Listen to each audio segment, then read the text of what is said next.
Practice makes perfect. Yep. It's really any language maybe.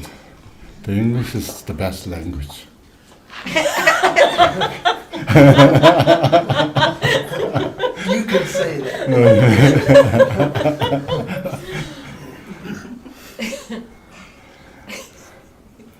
All the nonsense things can make sense.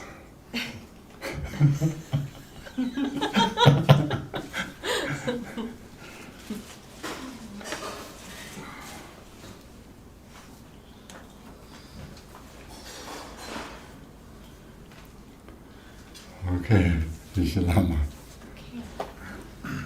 Om Dongge Rangye Nangge Jindra Chuni Sangji Mechape Siddha Shiva Yongye Menga Namba Kanje Jodeni Kudai Ji Ninsa Mekong Nangja Tandan Chompe Pa Lume Gombo Zumurje Talo Benzor Jarji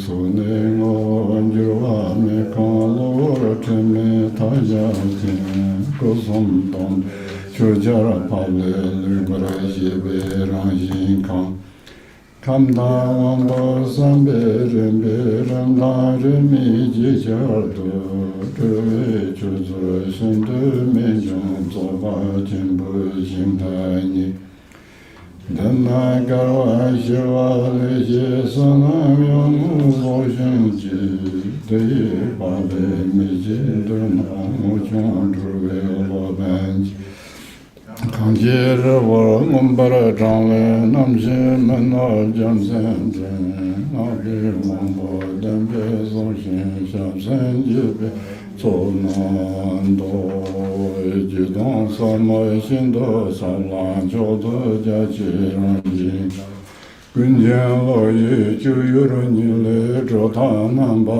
Jendome Teda Nayan Chime Zemi Tuji Jini Deshin Drendu Karzon Lome Gorje Nyingozar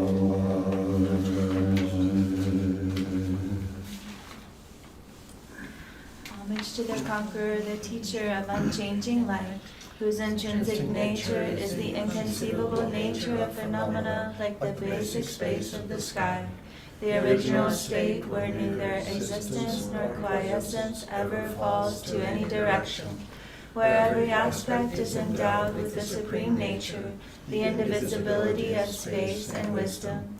You are the epitome of the aspect of appearance, glorious original protector with consort and retinue.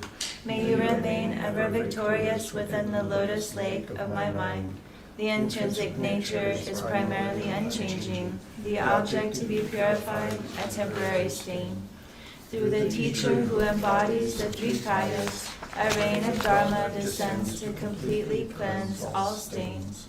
In accordance with the capabilities, faculties, and intentions of those who approach gradually and simultaneously. This is the soul chariot, superb spiritual path of the great perfection, which brings about simultaneous liberation.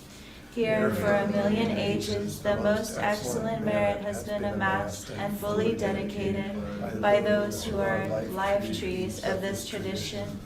By their glory they appeared in the world as the incarnate scholars and translators of the past, who brought and upheld the undiminished victory banner of explanations in the land of snow mountains. O Lord of speech, life tree of the doctrine, may your feet adorn the crown of my head. The meaning of the ocean of Tantra is so deeply profound and supremely vast, except for the omniscient one with his natural wisdom capacity, the presumptuous cannot hope to comprehend this. Nevertheless, Jumiozer has lifted the veil of obscurity to expose the meaning of all that is. Here I will clearly synthesize whatever he revealed to fulfill the supplications of the fortunate disciples. And second line, translation, of course, translating English is always difficult. Yeah?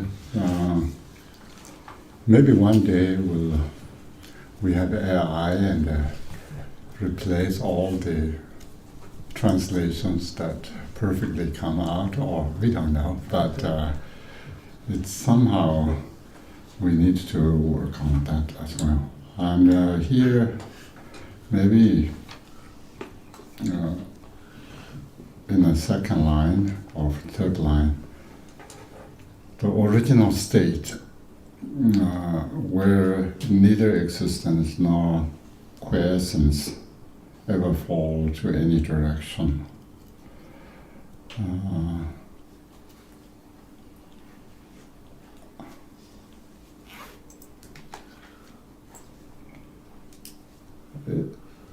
It maybe meaning is more or less there, but first,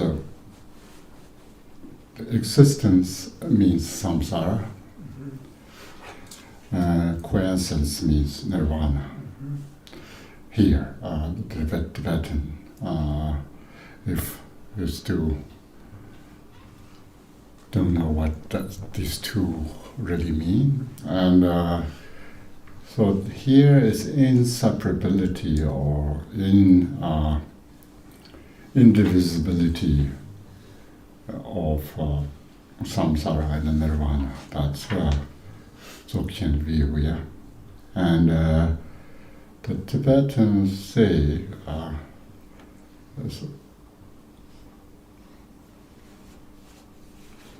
there is no original state in Tibetan. It's say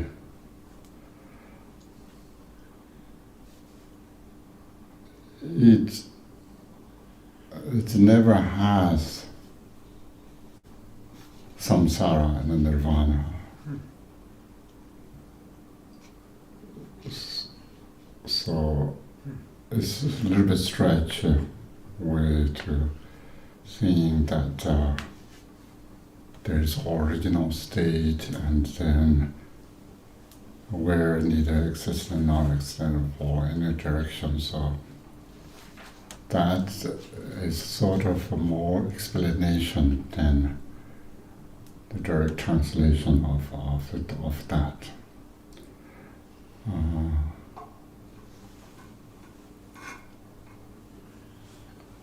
But we can talk more. But I'm just pointing out that samsara and nirvana, these two are sort of Buddhist term that now become in English as almost English term, samsara and nirvana. Existence and quiescence is okay, but nirvana is also existence. So, in that sense, it's a little bit different. However, the Tibetan is sipa, is existence or possibilities that we often use. You see, Chunyingzu have a lot of these terms that see and appearances and possibility. It's non-seed. Nama, the appearances, and the possibilities means there is a variety that could exist in any form, anywhere, any different color and so forth.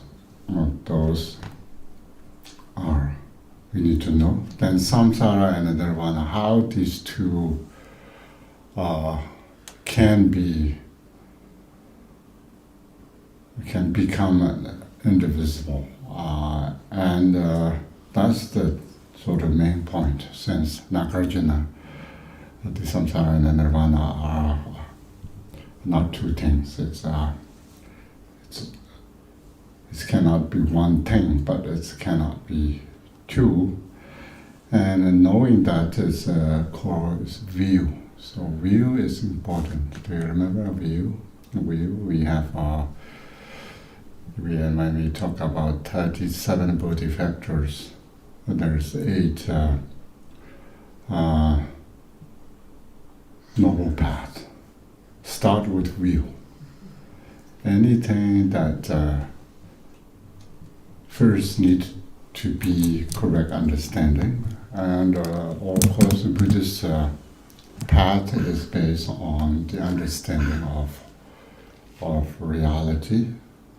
That is the only way it can make corrections or make proof, amend, and liberation. Everything rely on correct understanding. Why? Because when we talk about ignorance or misunderstanding, that is based on the falseful or the falseful characteristics that we took place. When we say "dak me bala dak," there's no self, but we talk sadak, and everything that we thought existent things that is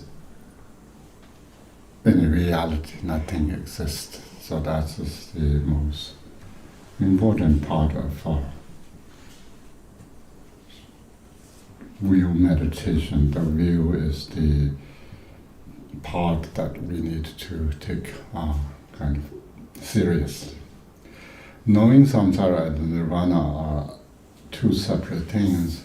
It brings us to much closer to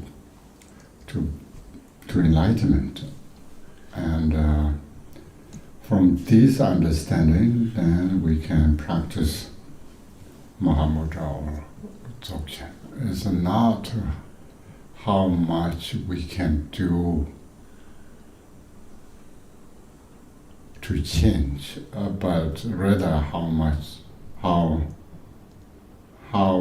we can understand things are. So that's we need to think about when we talk about view. And based on our correct understanding, then we can develop our habits. Based on that, our practice, perseverance is also, we can do that. Then we have talking about before lunch these 6 paramitas, that how we can put in English our verbs to make from generosity to wisdom. And there's of course, when we say wisdom, when we are here gathering together to accumulating merit, and also at the same time we are studying, gaining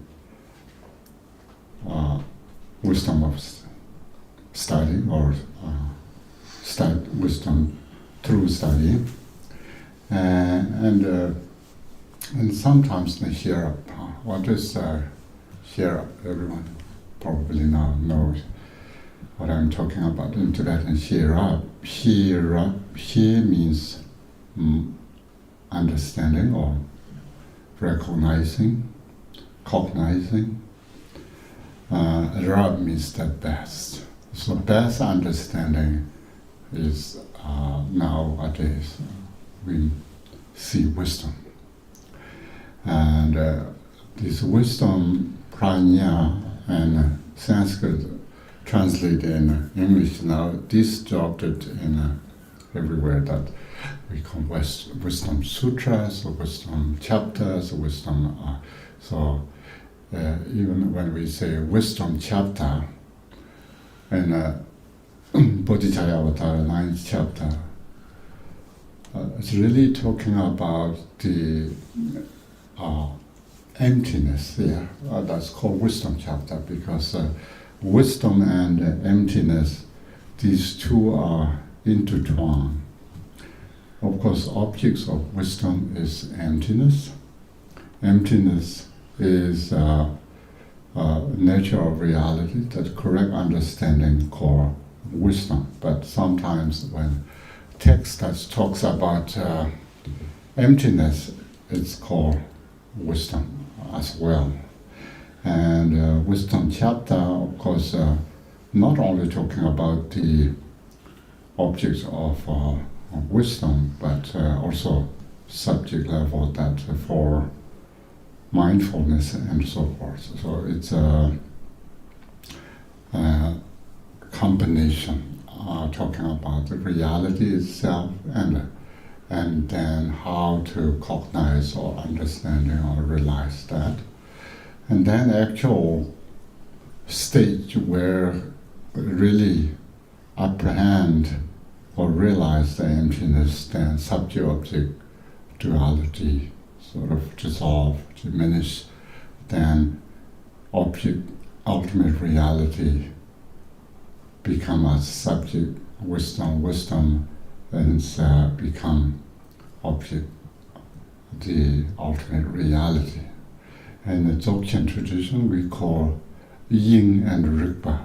The yin expanse, Q yin, the expanse of Dharma or Dharma Dhatu, and rigpa, the subject, which is wisdom. And these two are yirmeba, means indivisible.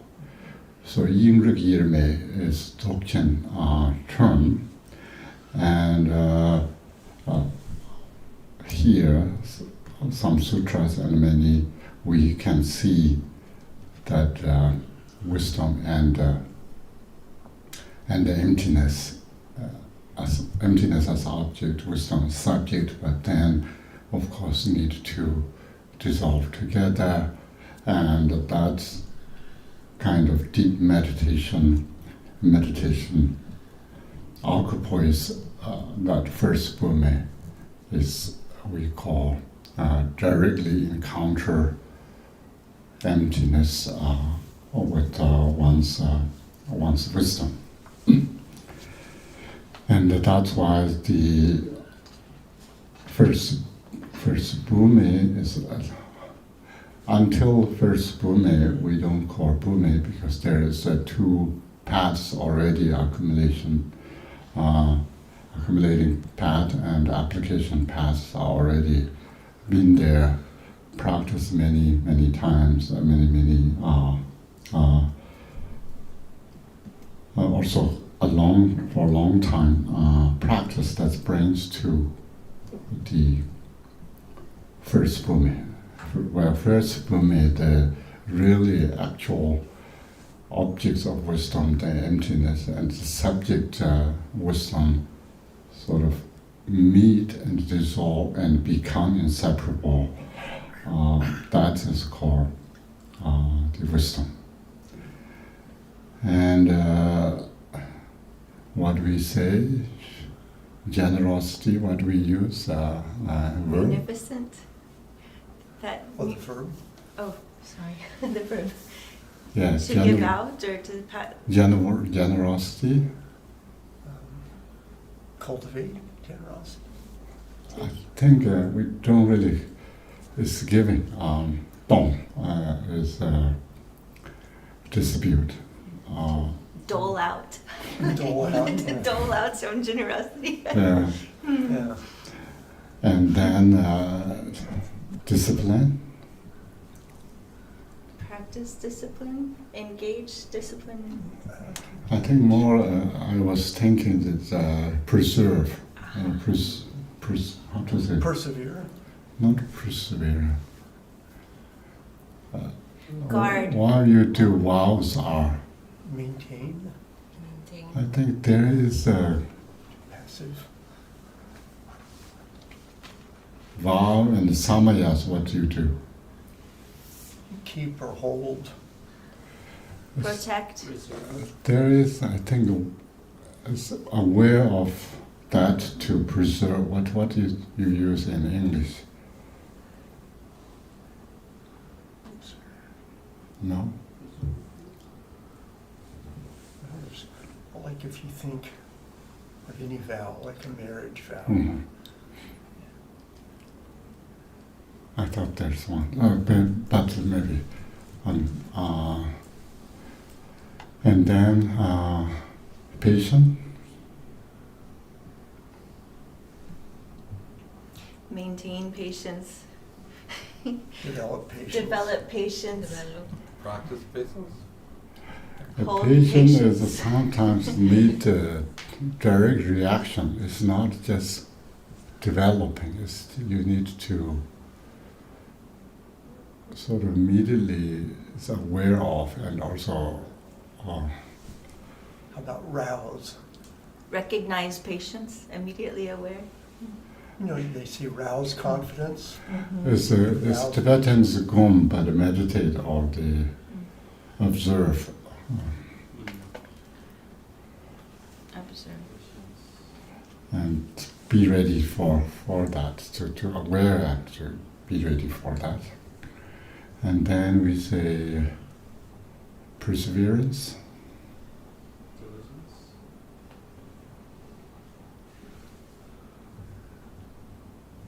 You said preserve, guard, It's a little bit diligence. not just develop, but it's needed to little force to keep going. Tibetan Tsum. Tsum has a little bit effortfully sort of to maintaining to push. Endure. Yeah, indulge that's good. And then something dhyana. Of course, dhyana is related to meditation. Meditation is also we have chanting these 6 paramitas in auspicious chanting. There is a verb use these last 2, dhyana or samadhi, that use Jimba Dongxing, Suchim Songwatang, Soba Gomshin, Sunju Zumbata, Nyambaran Jok. Nyambaran Jokpa is meditate equanimity or this meditate in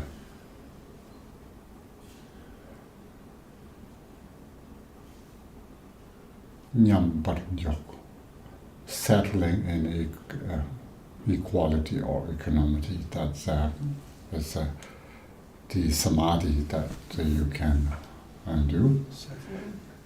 And then the wisdom, usually when we say generate, but what really we are doing, what we should gain in that. Generate almost sounds like setting the stage. Like setting the stage for a meditation. It's called realize. Want to realize that reality. So these are important here. And then we have skillful means, power, and those are generally come. And monam is in Tibetan traditions very, very important practice. And we often know the Milarepa's songs that one yogis who meditate in mountain caves and the commoners who support to logistics or the needs. So these two have bonds through the aspiration prayer. So aspiration is very important.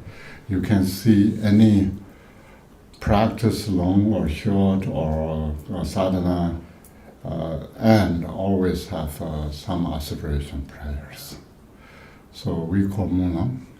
When people die, we do munam. There is a famous 6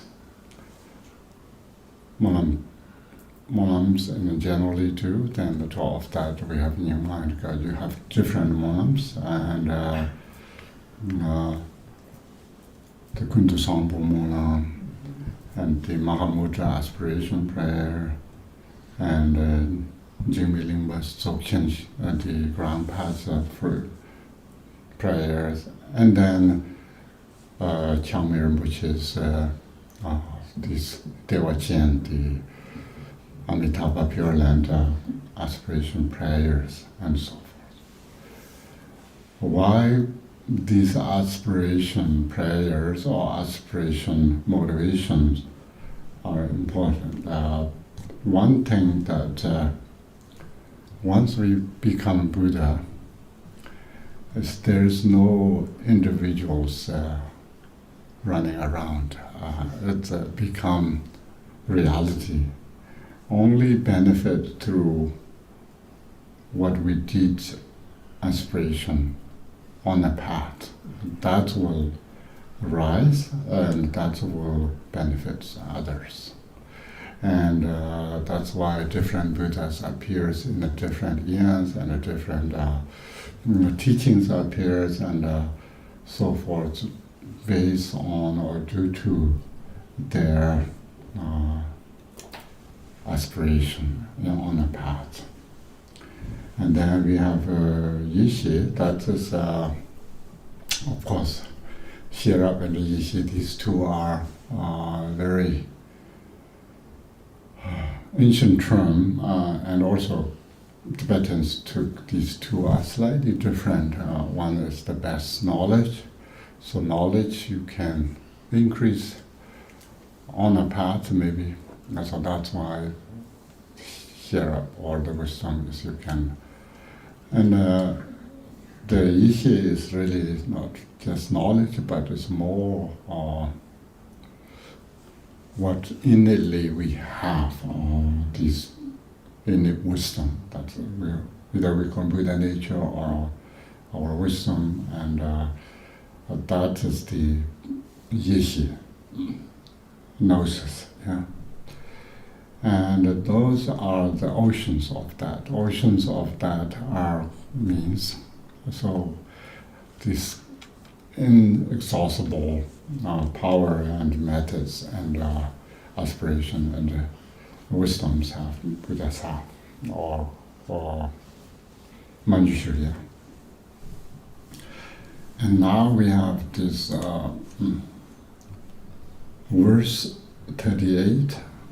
Before that, I said we may discuss if there's any need further kind of questions or clarification. We can do that. Yes, there was a question. Let's see if I can find it. There's back. There's a couple questions.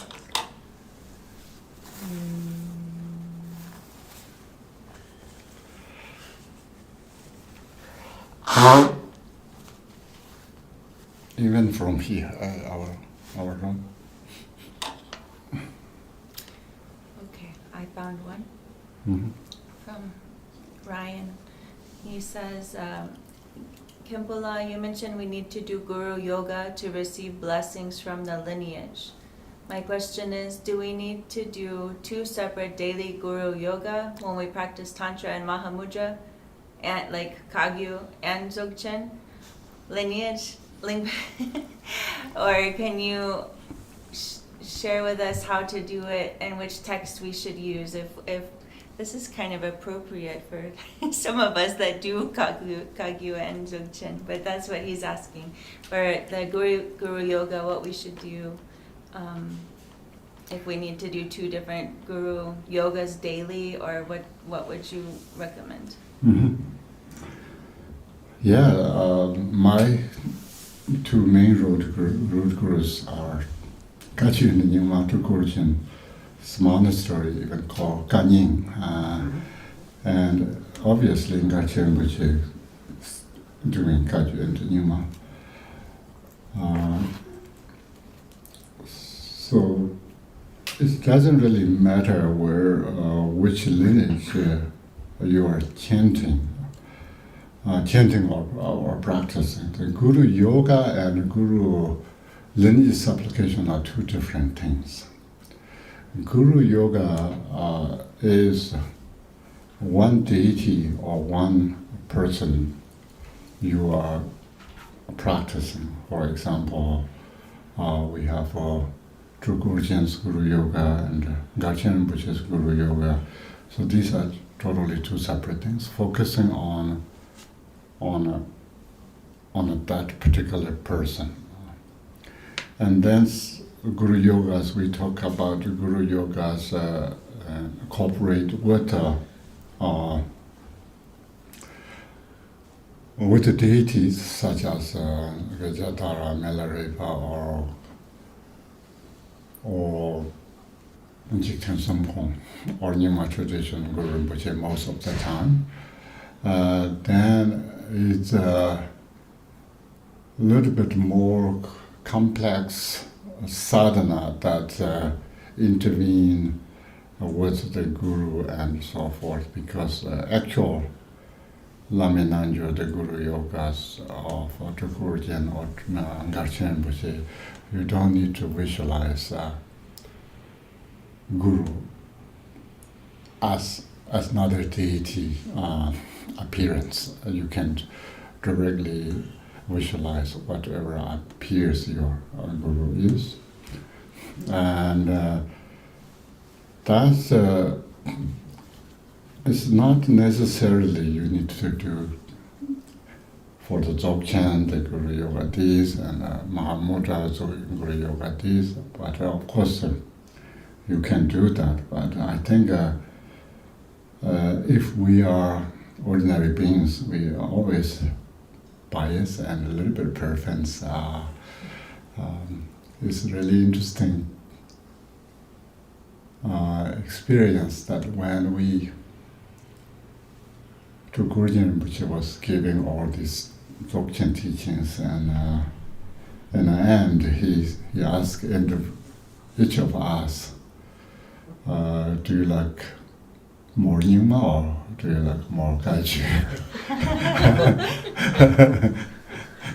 So there was in the Rome retreats, males have different preferences. I think that's our human nature. It's not a bad thing. It's sometimes means you care about.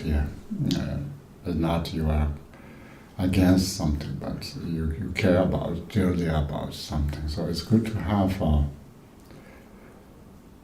trust your intuition to do that practice. Not necessarily worry about, if I don't do Dzogchen, then I cannot practice Dzogchen, or I cannot. If I don't do Mahamudra, lineage prayer, then I cannot do Mahamudra. I don't think we don't need to worry about it that way. Do one sincerely and follow your intuition.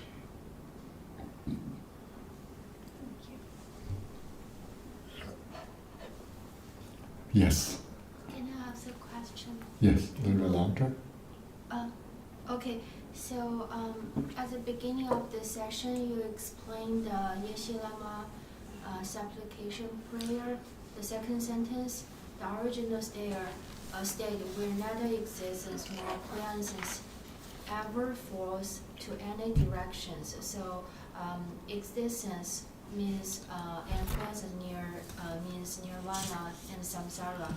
So here, when I kind of read some sadhanas, I read a lot of kind of like this existence. So I want to kind of like double check if my understanding about the sadhana by using the word existence is correct. Is it okay? I will read the Tibetan. Yeah, the seed in Tibetan, the first seed tongue, Hiwa. The seed is condensed form referring to if we extend this line, Sipan comes from Kurwa. It's called the possibility or the existence of three realms of cyclic existence. So that is how seed represent here. Because here, Jimmy Lingba wants to use one syllable to reduce and fit more others attributes to make poetic language nicer.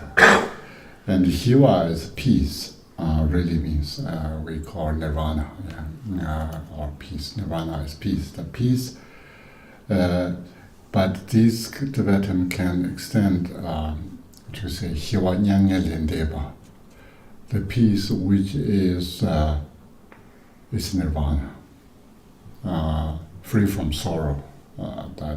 That how they use. So your main question is If can I read a Tibetan sentence? So kind of like Sibar Dorje Hordu Jupadang and Wang Dang Nongjo Malu Tuo Shi Wi. So here in English, so the second of the sentence says wisdom, rightful wisdom king and retinue to accomplish existence Vajakilaya. So here where is that? it's a kind of like Vajakilaya sadhana. They use a lot of existence. So similar as here we use Siba. Siba. So Siba Purva is also mean nirvana Purva or something. I just want to kind of like see if my understanding about the Yeshe Lama supplication prayer can be applied to other sadhana understanding about the definition of existence. For example, Sibar Purva, accomplishment of Sibar Purva is Sibar Purva. Siba also means nirvana. No, samsara. Samsara. Siva is samsara. So if in the Vajakilaya sadhana achieve Sibar Purva, accomplishment of Sibar Purva, so Sibar Purva, how to kind of better understand this? Purva, we have a lot of, sometimes we call wisdom. Wisdom means nirvana. And Zipa Purva is we use, but it's sometimes this, the deities come to in samsara. Seems it belongs to samsara, but then we don't really know. However, always the deities, we divide wisdom deity and worldly deities. Wisdom means already enlightened deity, and worldly deities could be some level of a Burmese. Sometimes this Sipa Purva is the Vajakla Purva is Klaya. That comes that name together. And that is, we don't necessarily treat as samsara Vajaklaya. It's kind of compound name that Zibi Purvuta, which one that when I'm achieving this Vajaklaya, please give me bestowed on the empowerment and cities. So that we need to look carefully what really talk about. I think that's why it's a Sipa really means possibility, and then sometimes used as Sipa Pardo. In a Pardo, there is existing Pardo or something. It's slightly, we cannot just take as a samsara. But here, the Yeshe Lama is different because it's comparing these two, Sipa and Hiva. But the Sipa Purvu is not comparing exactly Sipa and Shiva. There is no Shiva Purvu. There's only half we call Sipa Purvu. So we need to look carefully how to translate that rather than all the Sipas are samsara. But here I want to just emphasize how the indivisibility of the samsara and the nirvana emphasized here. And here's a lot of words that maybe not in Tibetan, but it makes sense to English. Falls into any direction. That is not in Tibetan, but really means samsara and nirvana are never existed from beginning. Means that's a little bit different.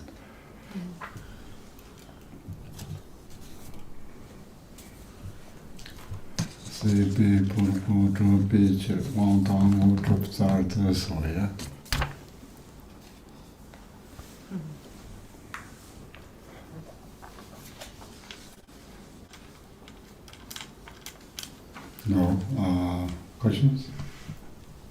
Got one back here. Okay. Yes. In this text, it speaks about anger that vanquishes anger or desire that vanquishes desire. Mm-hmm. Is the idea is that the like purified qualities of anger, which is mirror-like wisdom, that vanquishes anger, or is it actually just anger itself fully manifest?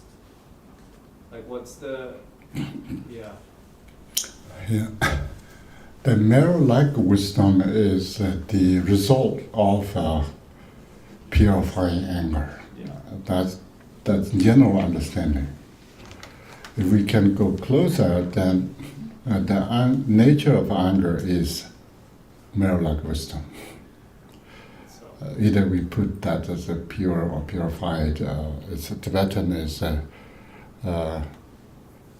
Takpa is not really purified, but it's the pure aspect of the anger is mirror-like wisdom.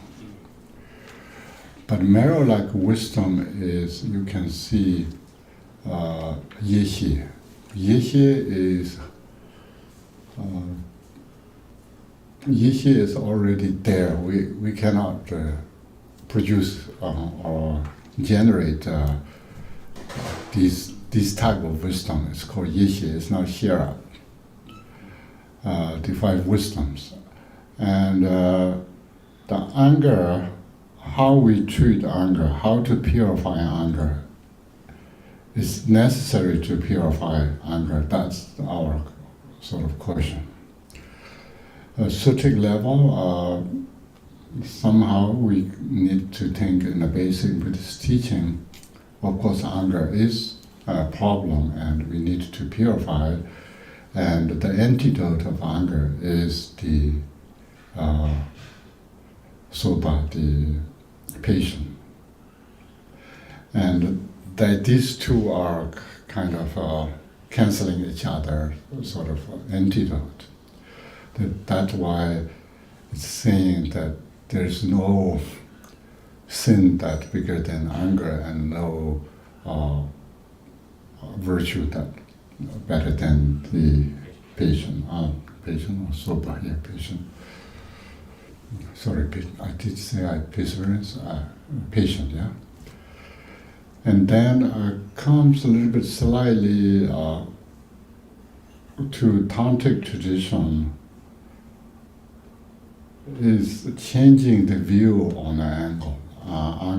Anger is, do we really need to fight directly to the anger, or we need to see anger in a different angle to see? And I hesitate to say only one direction. That's why I'm saying the great anger is when we put great means beyond anger. So great anger that can destroy the anger, which means we are not really, the word anger is there, but we are trying to saying same word, but one putting great anger, so that can destroy. Then it's beyond anger. It's not really anger, and that could be the realization or nature of something. But all these methods are still against each other a little bit, and when it comes to Dzogchen, then all 5 poisons are 5 Buddhas and 5 wisdoms. Sometimes we can treat directly. Sometimes, of course, a little bit give uncomfort. That's a good thing. But yeah, anger is mirror like wisdom. And the one thing that Dzogchen especially treat, do we really need antidote to against anger? We need to find other than anger? So that's the question. In a Dzogchen point of view, no. Because you don't need to trace finding another thought. This anger itself is liberated right there when you look at anger. Anger's nature. Anger's nature, looking at anger's nature means relaxing to mind nature. There's no separate nature of anger rather than your own mind nature. Yeah. So that's just the Dzogchen point of view. It doesn't need to abandon, discard, doesn't need to transform, doesn't need to change, doesn't even need to understand. Understanding is one of the baggage we have here. Meanings are, most of the time, we make meanings. We are meaning makers, humans are. And understanding doesn't help much in just settling in a natural state. That's because anger never exists in the first place. Then if you are not feeding anger by continuously concept, that then anger diminishes because it doesn't have cause and never exists. And there then you are sitting and resting and it stops. Not only anger but any concept that helps to rise anger or maintain anger and so forth. So that's why sometimes it's important to know what's different, the viewpoints of the different Buddhist teachings. Buddhist, we call vehicles, but mainly the practice system that contains the view, meditation, and conduct. Because view is important, that leads to meditation, and that meditation, also that view meditation also influence your conduct. How much restraint you want. Is that really helps your view, or is just your old habits that not going anywhere? It's just that's all your old habits most of the time. Yeah.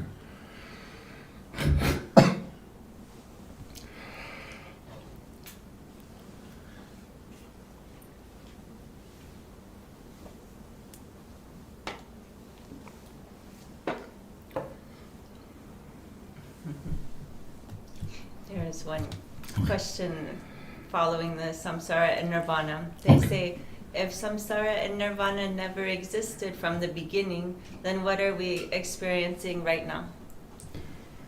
Yeah.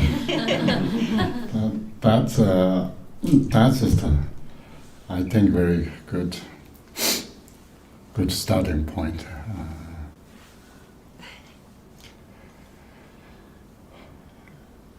Why we call ignorant or delusion? Yeah, the delusion is the Buddhist teachings only think that if you correctly understand what it is, then all the problems go away. Until that, no matter what you do, you are another type of delusion. And of course there is, in that sense, we have some delusions are better than others. But the root of the problem is delusion. A delusion means something that fictitious characteristics that never exist, but we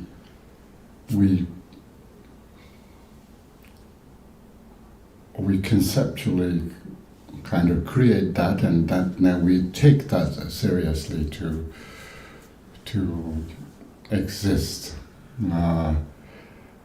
So samsara and nirvana have never been exist. Doesn't mean it doesn't appear because it's due to our delusion. And the Buddhist has one thing that can show that, like dream. In a dream, whatever appears to us, a dream image, it never exists. But doesn't exist doesn't mean it's never appear to us, because due to our delusion, that these fictitious characteristic of me and I and so forth, it's never be there.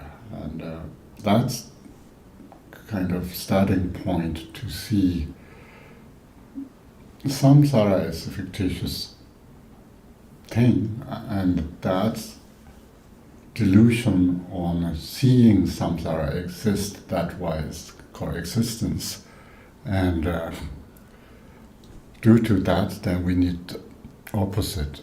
It's called nirvana. These both are just not set up, but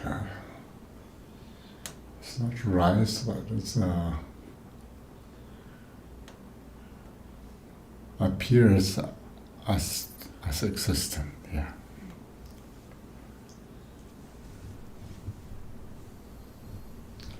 Dream is very good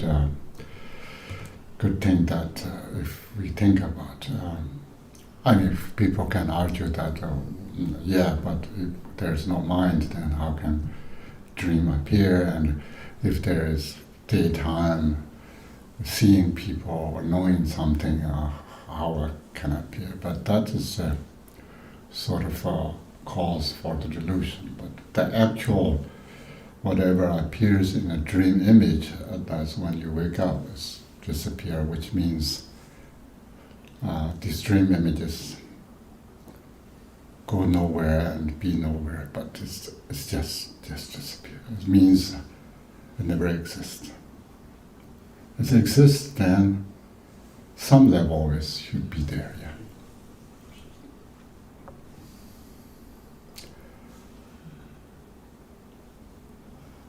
So we are in a good place now. When we become a Buddha, we would not have these conversations.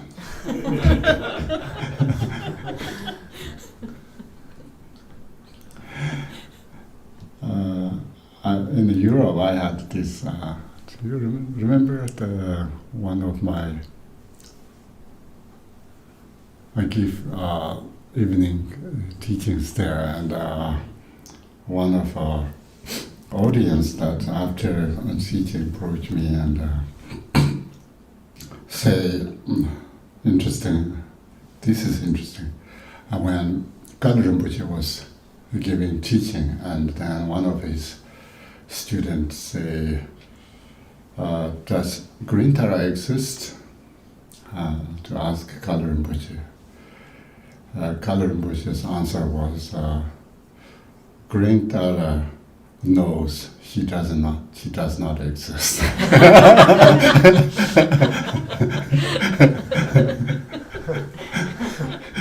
He didn't say green Tara doesn't exist, but he said, yes, green Tara knows she does not exist. So it shows that until maybe become a green Tara, we don't know these things does not exist. But Dharma is just trust and devotion and understanding. Not much things we can do. Yeah. Does devotion and blessing help you to abide between the extremes of the paradox? Definitely. This is very beginning. Tulku Rinpoche Rinpoche told or teach or introduce students that if you want to become a Mahayana, you need to believe unbelievable things. So belief is only one tool that we have, because human mind is, we are proud of sending something on Mars or Moon, but it's very limited. And maybe I told you this before, but I was learned that when we think about solar system, the actual size of a solar system, our mind cannot visualize. So that's why we need models to sun is this big, earth is this big, around this. So we can only visualize that the actual size of a solar system, our human mind cannot visualize. So our human mind is very narrow, vulnerable. It's not much. I think a little bit better than probably mosquitoes. Yeah. I don't know even that's truth or not, but it's very, very tiny. And then compared to the galaxy and solar system, we are not nothing. It's just nothing. But that trust, devotion, and understanding, those help us. I think those give us comfort and blessings coming. Yeah. If you open your arms, maybe blessings come down and so forth. So maybe everything's hopeful. That's why we talk about here. Everything's giant, the big forms and the big names and the big compassion and so forth. So here now, 38. By the nature, great in a kindness, limitless, and the foremost mind enriched by great compassion, of the great insight, of great intelligence, great dexterous,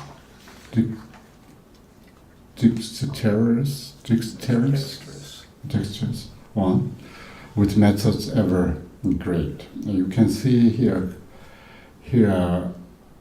compacted all goodies that what we need. And the Buddha's mind, when we call the real Buddha mind, or the realization, is called the compassion without referential point. That is difficult to understand our human level. But the compassion that has tremendously infused with wisdom. Wisdom is, there's two here. The compassion means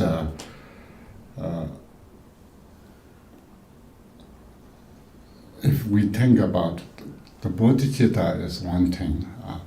Sometimes traditionally warned that sometimes people misunderstand bodhicitta and compassion. But the main part of the bodhicitta has two part or two aspect or two purpose. For self and for others. For self, want to become a Buddha. For other, for the sake of other beings. So that is two part of the bodhicitta. Compassion doesn't really talk about that. Compassion is great compassion, and that when it comes to Buddha's compassion, then we talk about the mikpa meba. It has no referential point, which means great compassion that don't really have any discriminations, which means if I have more suffering or maybe you have less suffering, but if I ask help but would not get, I have more help because Buddha has no referential point. Whereas Tibetan mikpa meba is difficult to translate. I did do something. Often heard a non-referential compassion. What do you hear when we say that? Referential means there's either we are saying that Buddha would not perceive individual sentient beings' needs. And there's no reference to the compassion goes to others, but has great compassion. Yeah. Then here you can see the great compassion of great insight. So these so here these translation change here. Now before we see wisdom, but now use as insight. And this kind of switch we usually don't know unless we read Tibetan. So sometimes I heard that better to keep this, if you use wisdom to hear, better to keep using that same term, but here already changed. The great insight. The great insight is the wisdom and not wisdom, the compassion and great insight that makes the Buddha's compassion to compassion without referential point. Yeah.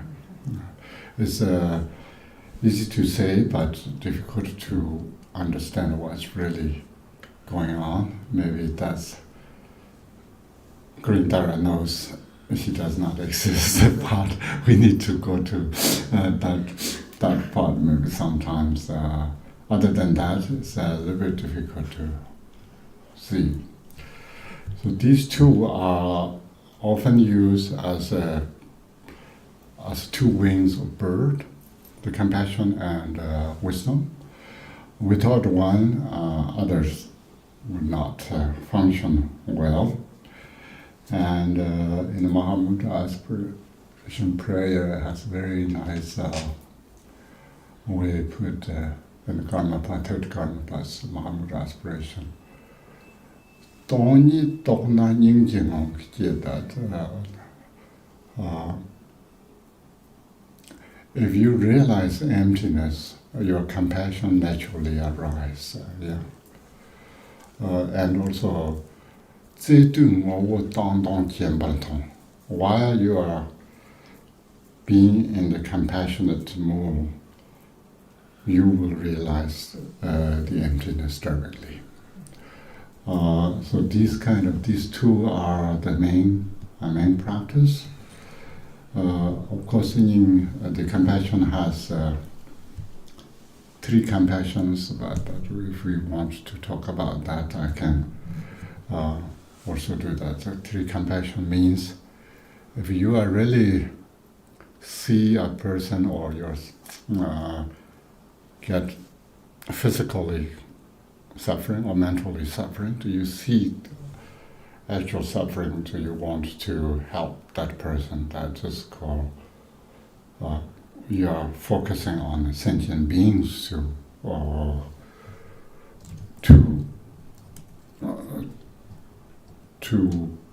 generate your compassion. And then detail level, all sentient beings, we are impermanent, and also impermanent means mainly we are naturally in a system of suffering. So if you see that kind of changing, impermanent, that is another type of compassion. It's a little bit higher and detailed to seeing the being's constituents rather than the being itself. And then if you go a little bit deeper, then you see sentient beings are suffer because of this misunderstanding of emptiness. If then you become this non-referential compassion, right? So these three are one is all sentient beings, one is due to the constituents of sentient beings, so one is kind of nature of the sentient beings. Either way, sentient beings are in the suffering, will of suffering. I'm saying this is important. This compassion and wisdom, these two combinations are the Mahayana main path, and of course this goes all the way to the Buddha's wisdom or the compassion. That is union of compassion and wisdom.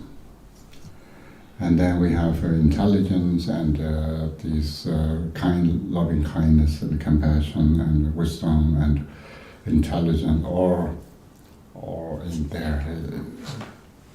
And then it's also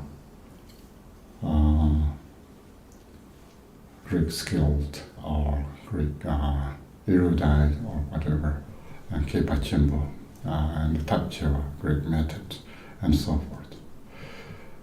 Then we have 39 Zunchurchimbo Dobten here. Commenting powers and the Greek miracles with driving force supreme, with speed unmatched. Renowned great Lord of foremost majesty, most valorous owing to his great might. And these are all powers that we talk about. Of course, 10 powers is Buddha. There's another paradoxical kind of thing that when we become a Buddha, this is I got questions a lot. The general Mahayana teachings, they talk about Buddha quality, but Buddha is not an individual person anymore. In Theravadins, we cannot call Hinayanas, lower vehicles, or whatever that may be, but their understanding as Buddha is a little bit different person who do a little bit better than many people, and that's why it become a Buddha, but still an individual person. But comes to Mahayana, Buddha is not individual. We cannot individually, a person can turn into or transform into another enlightened being.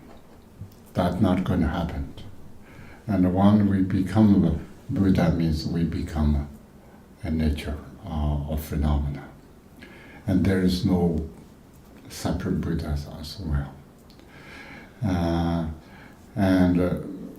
Yeshe Lama, very beginning, there is no two separate things here.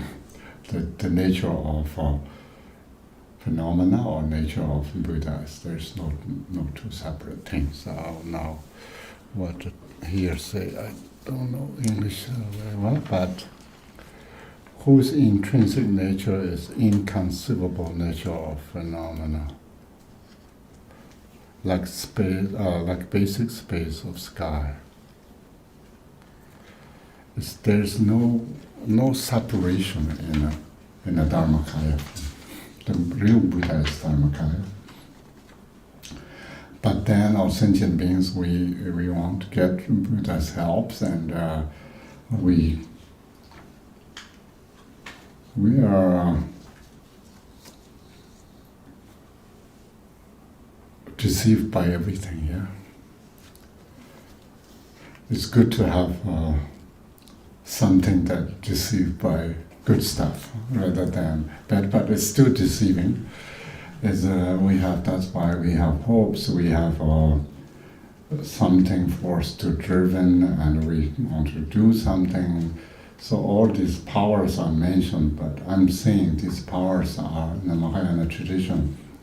It's not talking about individual's power. It's mainly our belief system is so strong that mainly we created these for ourselves rather than out there we can source to pour out.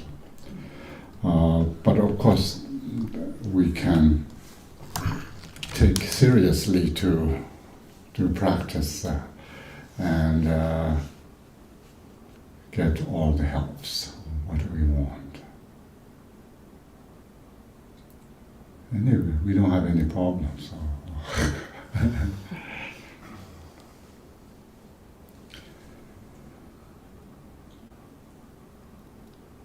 What do you think? Any questions? Yes. So in what you just described about the Mahayana understanding of Buddha, to where the Buddha is no longer an individual, how is that different from the Hindu idea of moksha and Brahma, when everybody realizes that Brahma is just dreaming himself and that everything is Brahma? Yeah, that's why there's no Brahma either. There's no Atma, Buddhist tradition. It's the nature, it's talking about nature. What is the nature? It's very precise here. It's saying that like basic space of sky.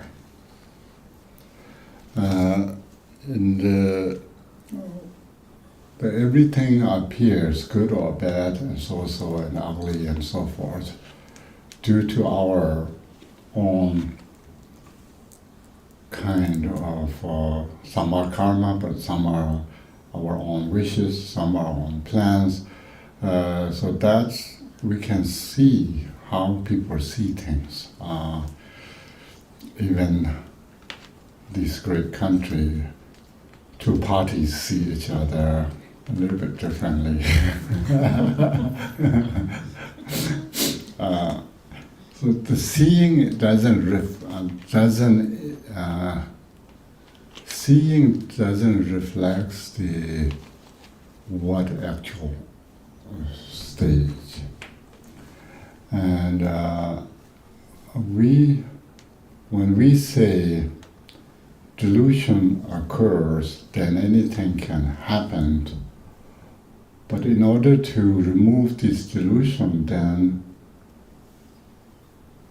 there's so many methods. So we try to remove step by step, or we can remove everything once. Either way,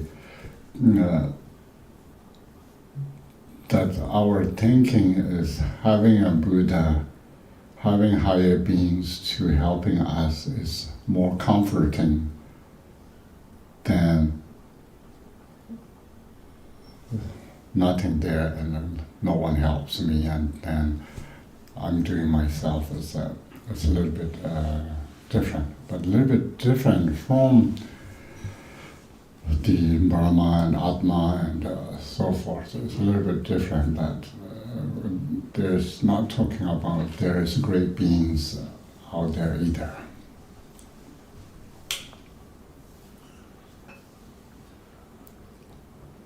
But we have Kuntasampo. Yeah? Questions? If I'm talking too much?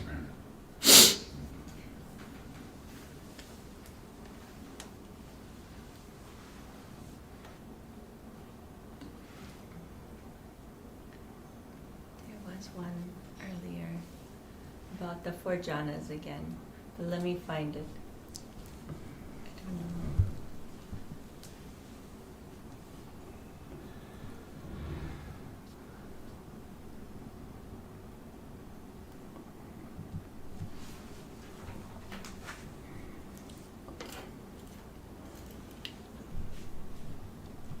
Okay, maybe Kamas later. Tibetan first, yeah.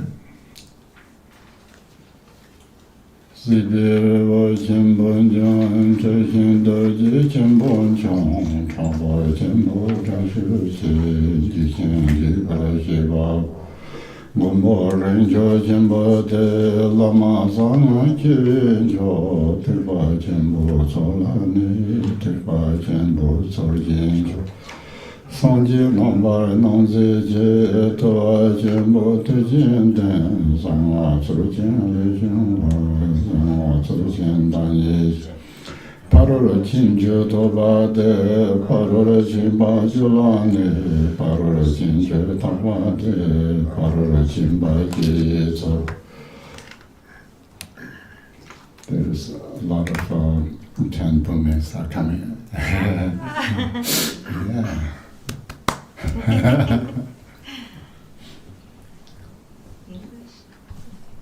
Destroying the massive mountain of becoming, unyielding, holding strong a massive vajra, great terrifying Lord, the great cruel one, provoking fear in great and daunting creatures, protector as the greatest of all vidyas, a guru as the greatest of all mantras, traversing well the Mahayana's path, himself the Mahayana's foremost way. He is Mahavairochana the Buddha, great sage, observing great intensive silence, arising from the great mantra way. He has at heart the great mantra way, accomplished in the 10 paramitas, having the 10 paramitas as home, in whom the 10 paramitas are pure, for whom the 10 paramitas are means. Okay, we have this destroying the massive mountain of becoming. And you see now change already. Now I'm judging too much. These we have existence, zipa, and here translate as becoming. So this becoming, the part of becoming, zipa as used. And why we call part of becoming. Part of becoming, zipa pardo, because we have Chunyi-Pardo,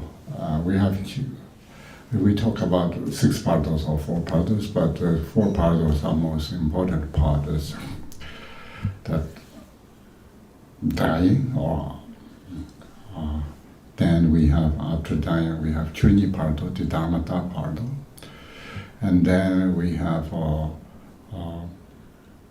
the Sipa Pardo. So the Sipa Pardo means if you're a really good practitioner, probably in a Yeshe-Lama you can see there's 3 levels of practitioners. The best practitioners can attain Buddhahood in this life, before death or upon death. If that's not happened, then there is another chance in the Chunyi-Pardo, the Dharmata Pardo, where all these, once you go back to the ground light, and then we have all the deities appears in a Pardo. So you probably recognize and liberate there. If that's not happened, then already karma decided to leading us to take rebirth. So rebirth is here is called coming, becoming what you will become in the future. And that's why it's called Sipa Pardo, and that's becoming here. But here using a becoming is, again, it means samsara, the Sipa. What is this greatest mountain in the samsara? It's metaphor. Yes, Mount Meru is the greatest mountain and can destroy that, but it's the metaphor for something. What is the... Self-grasping? Yeah, ignorance is the great mountain. That can destroy by this Vajra.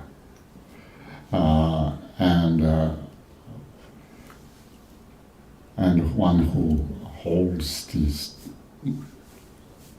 kind of toughest, strong, massive Vajra that can destroy this mountain of ignorance, samsaric ignorance. The cause of samsara is ignorance, and that is the strongest mountain. And when we purify other anger, jealous, hatred, desire, and so forth, but ignorance is still the cause of that. So that the toughest one is ignorance to destroy. And Manjushri, of course, can destroy this stable, strong mountain that can destroy. And that's why we call the great terrifying Lord, the great cruel one, provoking fear in the great and the daunting creatures. That is a description of that. And then we can read this, we can understand this protector as greatest of all Vidyas. Vidya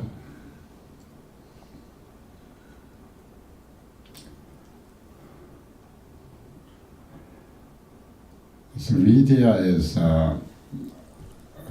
we call it the awareness. Rinzin is we call the awareness holders, but Vidya is Rig in the Tibetan, awareness, Rigpa, that's same Rigpa. A guru as the greatest of all mantras, the traversing wheels, the Mahayana path, himself, the Mahayana's foremost ways. You can see these 6 paramitas and 10 paramitas are already accomplished by Manjushri. That's why it's traversing well in the Mahayana path and himself as Mahayana's foremost ways. And then we have he is the Mahavarojana, the Buddha, and you can see Varojana is in Tibetan translated Nam Varanam there, one who manifests all the Buddhas, kind of Buddhas. The central Buddha is Buddha Varojana, and then Tupa is Shakyamuni that we often use as Muni, so Greek sage observing great intensive silence and arising from the Greek mantra way is the heart of the Greek mantra way. So these are more, you can see in general way of praising. And then we have these 10 paramitas are mentioning here. We saw the 10 what are 10 paramitas, the 6 paramitas, and then skillful means the powers and aspirations and wisdoms or the gnosis. Accomplishing the 10 paramitas, having the 10 paramitas as a home,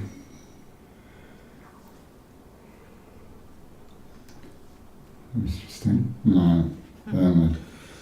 Just like a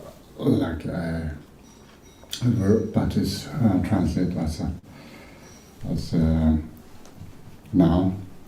In a home, the 10 parameters are pure. For whom the 10 parameters are a means. These are sort of a repetition.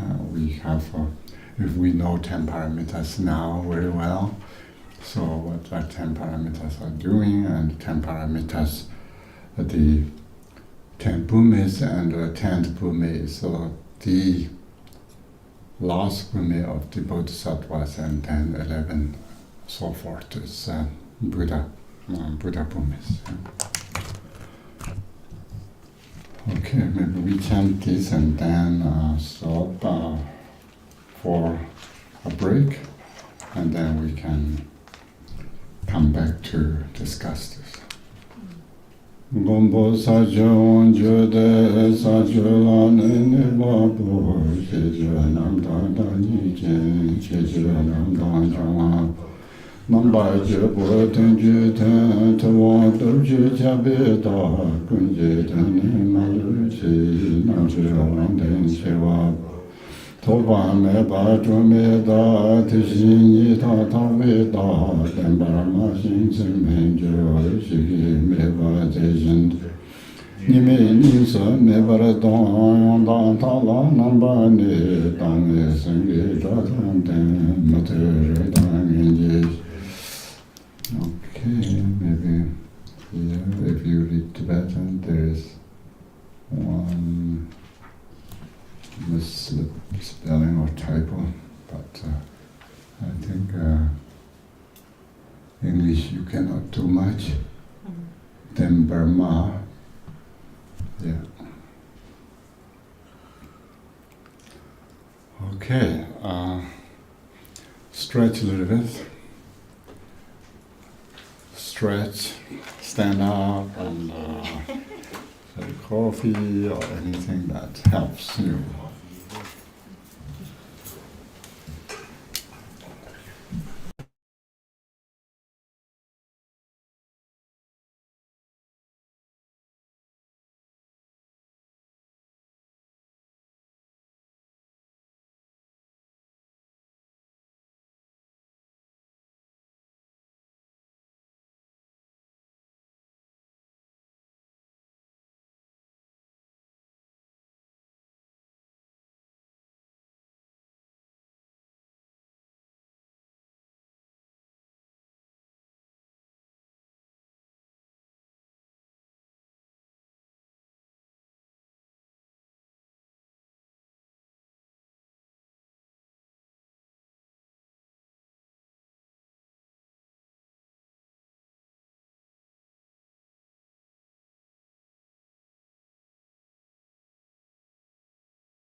Take a look at my phones.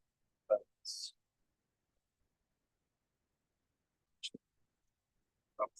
Take off this, and I will here. Oh. The break's already coming back.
Tired? Sleepy? Little bit. Okay. Happy? So- Happy?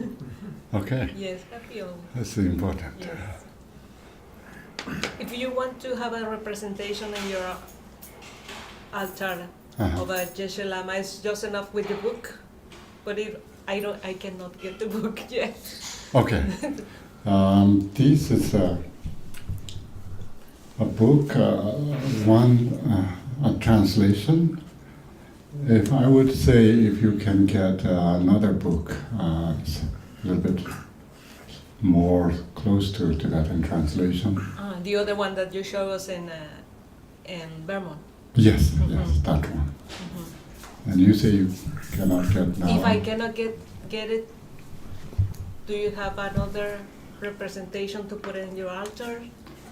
Yes, Longchenpa's Chuinzu, the green book. Yeah, it's same as this one.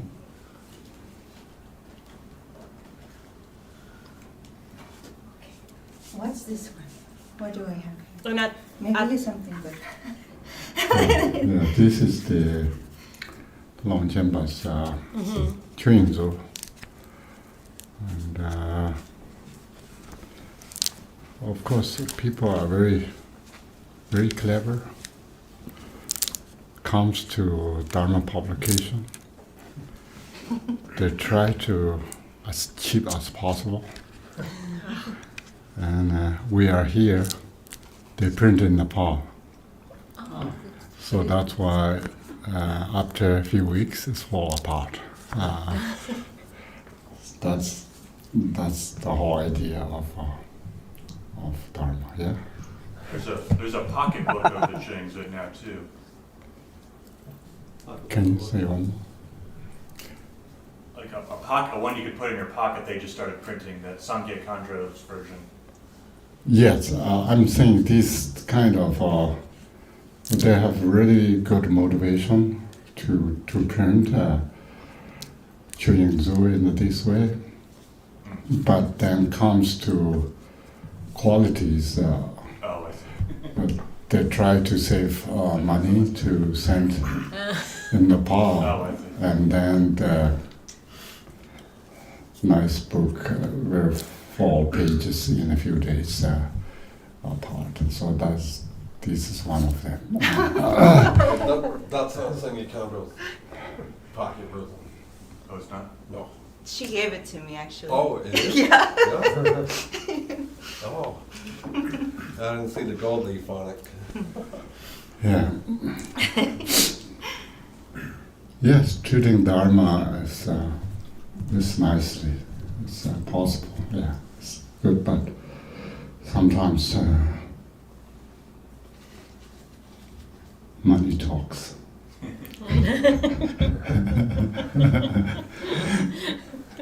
And then one of my friends said, after that has another thing I don't want to say here, yeah.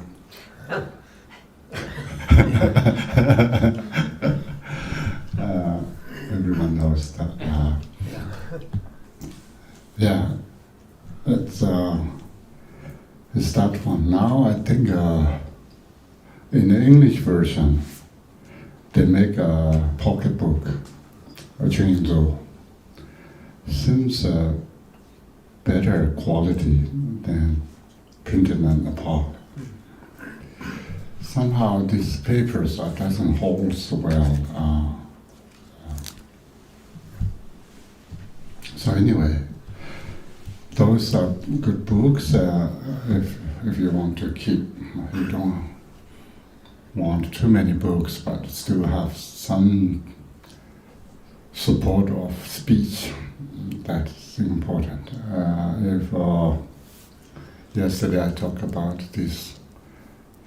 Tibetans care about the Mother Sutra a lot, and then they keep one volume Mother Sutra. That's often you can see in Tibetan families. And now we are in a very important part. Now we know the 10 paramitas and 10 powers and 10, 10, 10. It's really important. And protector reuniting over the 10 grounds, so conquer or traverse 10 bhumis, residing steadily on all 10 grounds. So here, the ground, bhumi, is in the Sanskrit Tibetan sa, and translated in English as grounds. So we are not talking about the Dzogchen ground, which has a different term in the Tibetan called Xi, the ground, but this is 10 bhumis. Maybe we often see the text that we learn, and made pure and nature by the tenfold knowledge. Again, this is Xi Batu or Xierap, probably Xierap. So here, switching a little bit, because before we saw Yixi used as knowledge, but now seems Xierap used as knowledge. Maintain a purity through tenfold knowledge or the wisdom or or the shape here. And then with 10-fold forms in 10 on 10-fold contents, with 10-fold strength, pervades a lot of sage and achieving very wing for the every being. And down with 10 mastery. So this is, you heard of Kala Chakra. We have this, we often call Namchwangde. Namchwangde is, this is called Namchwangde. Everyone's have seen before. So Tibetans use these as a sort of protection that hang on the door direction to block or negative energies to come in.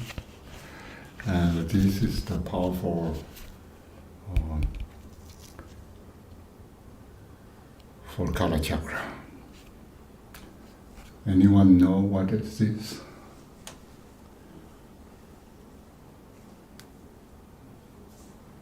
I know the Chinese name. 十轮金刚. Yeah, do you know this? What is this colorful thing? The mantra, syllables. It's a syllable, so it's a letter. It's inlaid letters. You can see all the colors of different letters can inlay together. And there should be 10. And that's this particularly endowed with 10 mastery. This is called Namchwangde. And we have 10 syllables that usually representing the whole universe, or for mandala or for deity of the Kala Chakra, including the 4 elements. We can talk about the wind, fire, water, earth, and then top of that to the celestial palace and deity and so forth. And then even we have anyone know Nandas? Nanda. Nanda is this like a kind of smoke come out. This is moon, this is sun, this is Nanda. And these are representing the inner deity, body, speech, and mind. And then this, of course, Yara, lava, and so forth, that represent earth, wind, water, wind, fire, water, earth, and the deity, and so forth. So this is all the seed syllables of the whole universe, or the Kala Chakra system we have. And how do you translate Kala Chakra in English? Wheel of time. Wheel of time, ultimate time machine or something.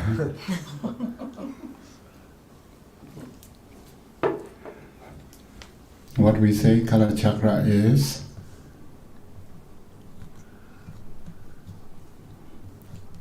the highest tantra in the Sarma tradition. Yeah. That's we have here, and wonderful. So if you want to know this, what this call is Namchwangde, and that's appearing here, and English translation is endowed with the 10 hold masteries. That's endowed to 10. What's 10? These 10 syllables in here. That represent the whole Kalachakra system. And beginningless, complexity devoid, by nature pure, reality in essence, unwavering, a speaker of truth, with speed and action perfectly aligned.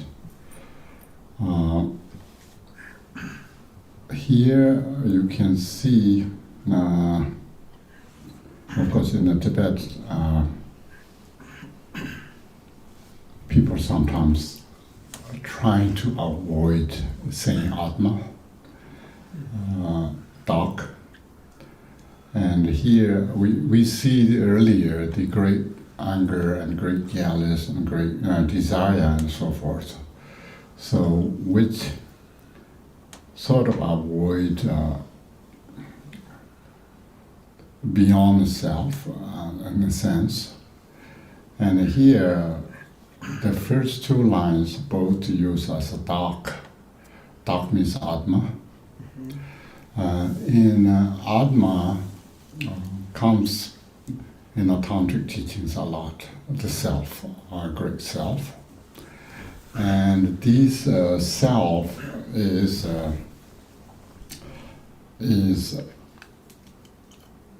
beginningless and free from complexity. Somehow, these translator worry about the seeing self in here. The Tibetan clearly appears self twice, which means Atma.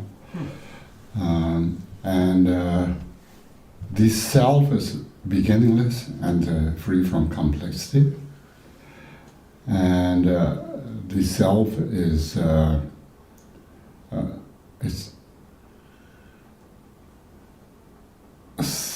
the pure suchness or pure nature, and also sort of reality. I think here he used essence to make easy to understand dark as in a sense of there is some essence sort of thing.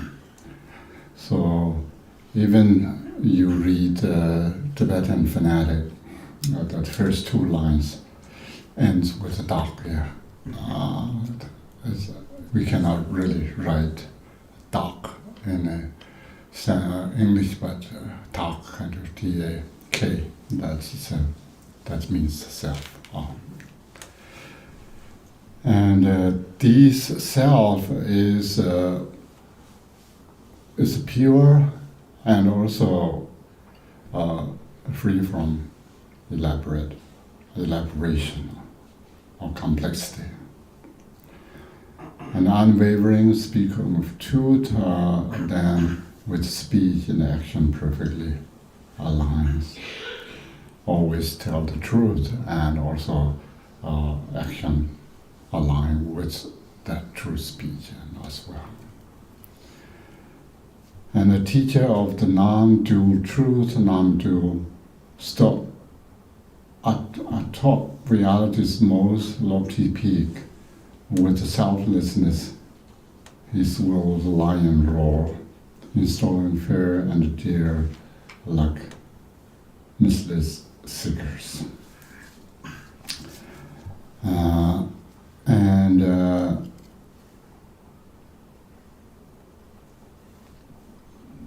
It's interesting. Everything become a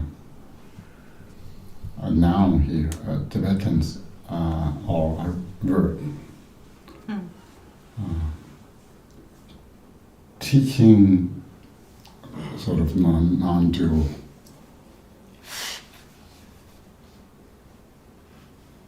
As non-dual means teaching a kind of actual non-dual. Now we know non-dual, yeah, non-dual a little bit more. I think in a somehow, sometimes it's non-dual meditation. Non-dual meditation, sometimes people idealize that what's non-dual meditation is some sort of true quality that have some non-dual. Real non-dual here really means there's no two things. Two things are including there's no subject-object duality. So which leads us a little bit further to say, if there's no subject-object duality, then experience should not occur. Because experience only occurs there is one who feels and something to feel. If no subject, then experience should not be occur. That's why the actual TQ meditation has no experience.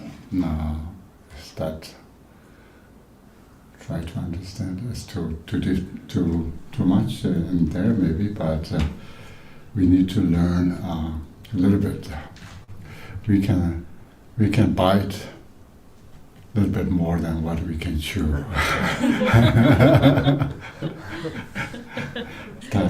That's called practice, yeah. Each time a little bit more and more.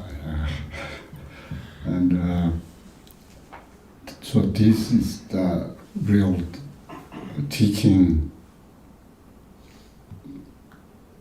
the non-dual as a non-dual. The Tibetan actual meaning is here. So. And then remains or abides in the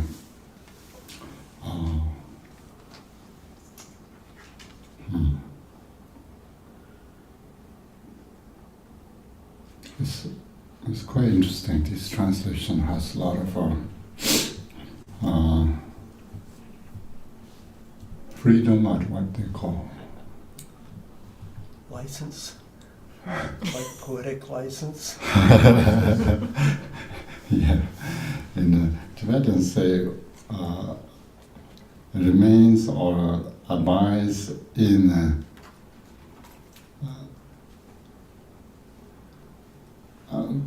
remains precisely in the Ta is a little bit difficult. Remains a mode of the purity,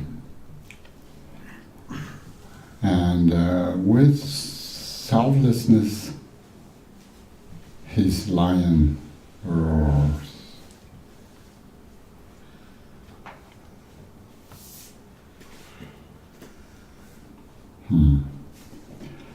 Stand as one who possesses the selflessness of the lion roar, and mainly in the Tibetan. So all the verbs, but somehow changes in everything in there, and installing fears in a deer like misled seekers.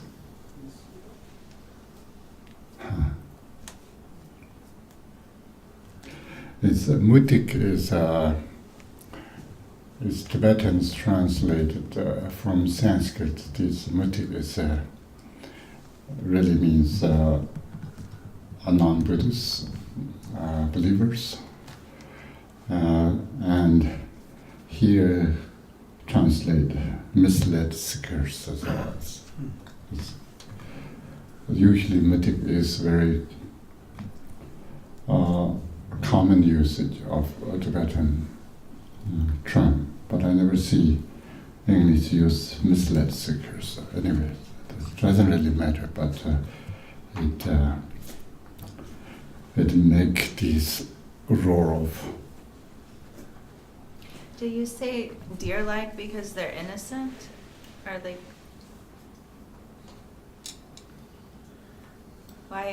why do we say a deer-like non-Buddhist? Because like deer is peaceful. Because they want to say, as Manjushri's roar is lion's roar. Who would be afraid of, or who would be care more about lion's roar? It's prey. Yeah, prey. That's the prey. Here, it's matching, trying to matching the metaphors that, because the lion with his praise.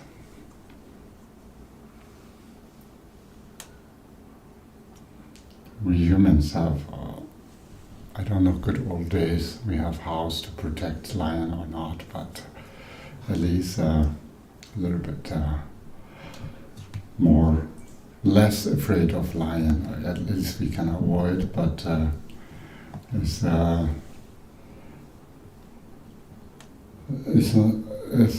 and also this is misleading that, not misleading, maybe it's a ridak is not deer. People often translate in English antelope or deer, but ridak means herbivore, wild animals. Carnivores we don't call ridaks. Carnivores are the prey and what? Predator. Predator. Yeah, predators we don't call ridak. But ridak is particularly herbivore, kind of any, including wild buffalo to all the way down to the rabbits and mouse, maybe not really mouse. Somehow mouse is not ridak. They are somehow, I don't know why. But even yak. Yak's not wild. It need to be wild herbivores. Ridaks, yeah. It's a domesticated one is we don't call ridak. Yeah. We think we can protect domesticated animals. So the wild animals are have less protections and less vulnerable. They're more vulnerable, not less. Thank you. Yeah, good question. Figure out why animals are coming here. Okay. Kundandrave Chanyu Do Tiji Bi Dan Jo Jarwa Raja Nambraja Kolo Jarwa Do Soje Lobang Soje Jo Soje Sodang Dong Dan Tu Qian Ji Ban Zumba Te Tu Qian Qian Ji Cheng Men Jo Cei Jie Cei Dang Man Ke Ba Cei Lang Cei Ta Ye Cei Dan Den Ba Ma De Den Ba Xin Ne Den Ba Qir Me Do Bi Qir Me Wang Den Ba Rang Jir Zi Ri Cuo Rang Mi Yung Na So Mi Yung Yung Wang Xin Bu Jue Ji Guo. English.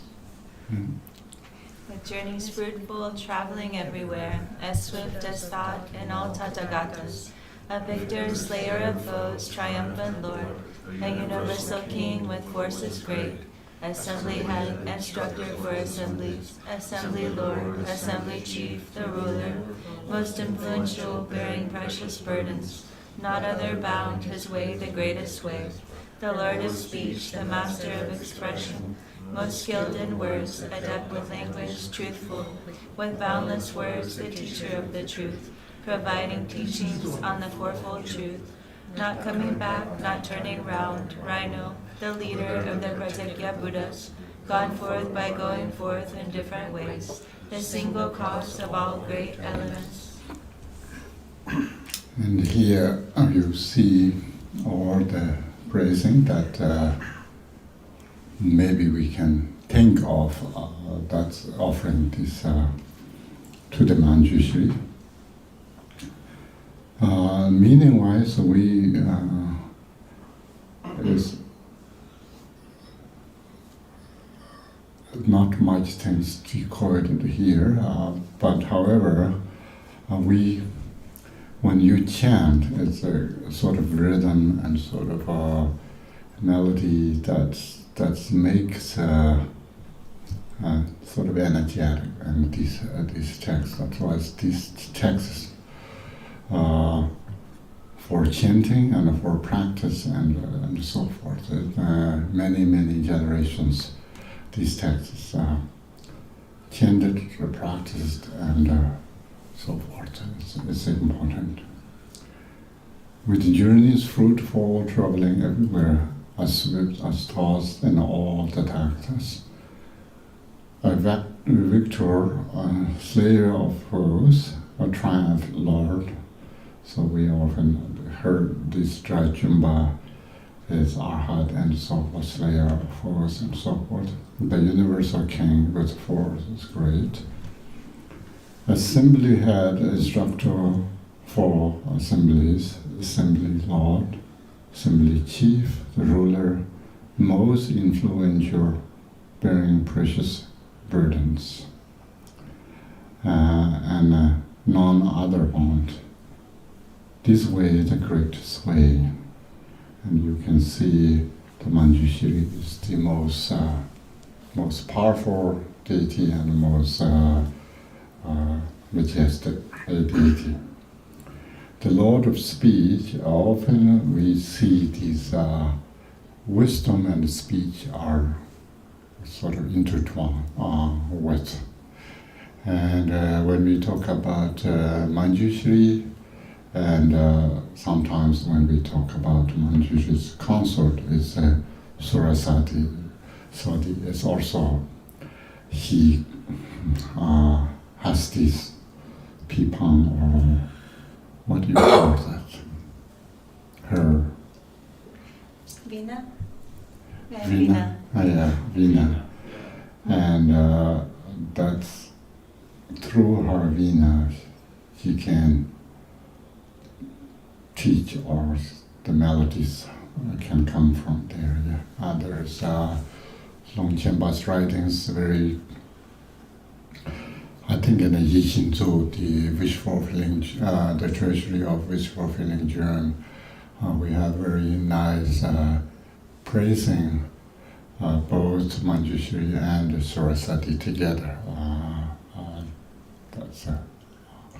That's another thing we could look at.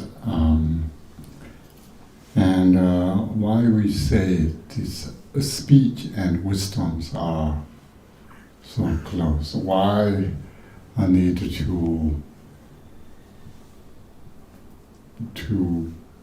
embrace wisdom through speech. Yeah. And since all the chantings and compositions and also everything in Buddha's teachings also comes through wisdom. There's no wisdom, then teaching would not be the same as that.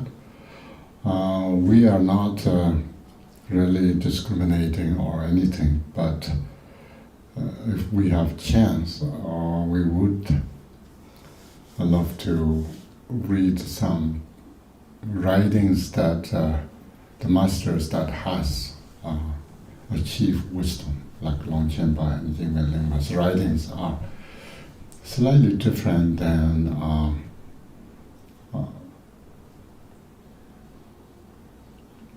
other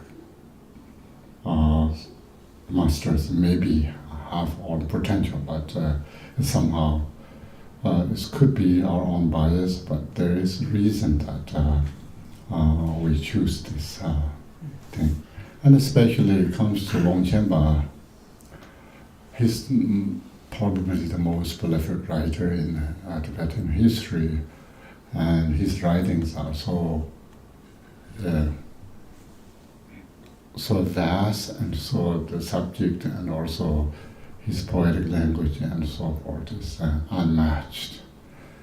And the same way, Jimmy Lingba is also very prolific writer as well. Not only we are talking about the achievement of their practice, but we are not talking just about their knowledge of the Dharma, but their writings can reflect how much kind of they can put together to not only just every meaning is condensed, but also language is so beautiful and so forth. That's why I want to introduce Geshe Lama a little bit. Yeah, it's probably one of the best writings in the Tibetan tradition. So you can see, you can chant, you can read. And one day, of course, AI will be... Can't transmit. It can't transmit. Except that, yeah. No. It's at least will remind us that the sophistication of language will show us that some translators may get nervous.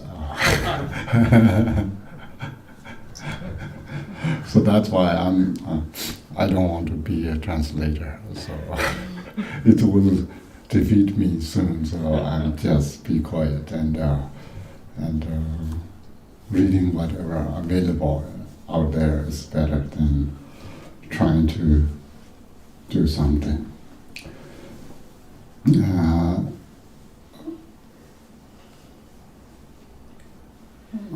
Where we are, I think we are most influential, bearing precious burdens and no other bond. His way, the greatest way, and then the Lord of speech, the master of expression. That's once you have this wisdom, then expression comes easily. Most skilled in the words, adapted with language, truthful, with boundless words, the teacher of truth, providing teachings on the fourfold truth.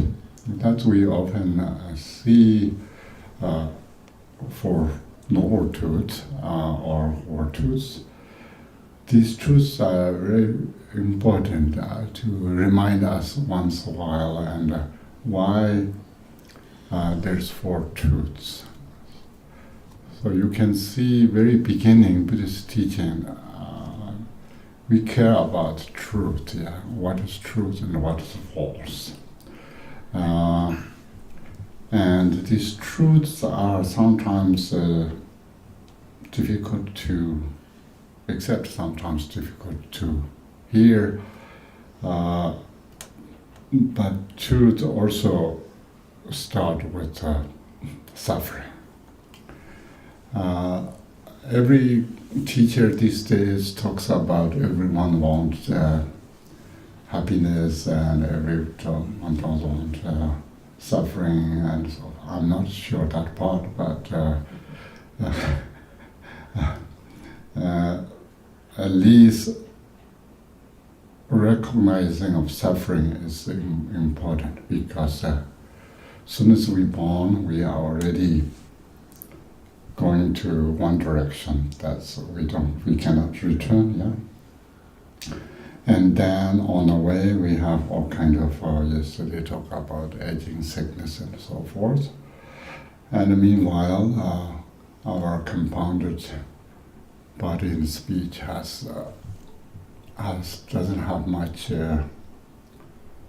protection, and all kind of problems could arise. Even not, is naturally decaying ourselves. So that is called suffering. So we sort of forget that part. So the Buddhist teaching is reminding That part is the first, and then in order to, if you don't want that, you don't like that, then need to think a little bit about further what caused you that, rather than I don't like suffering, I don't want to do this.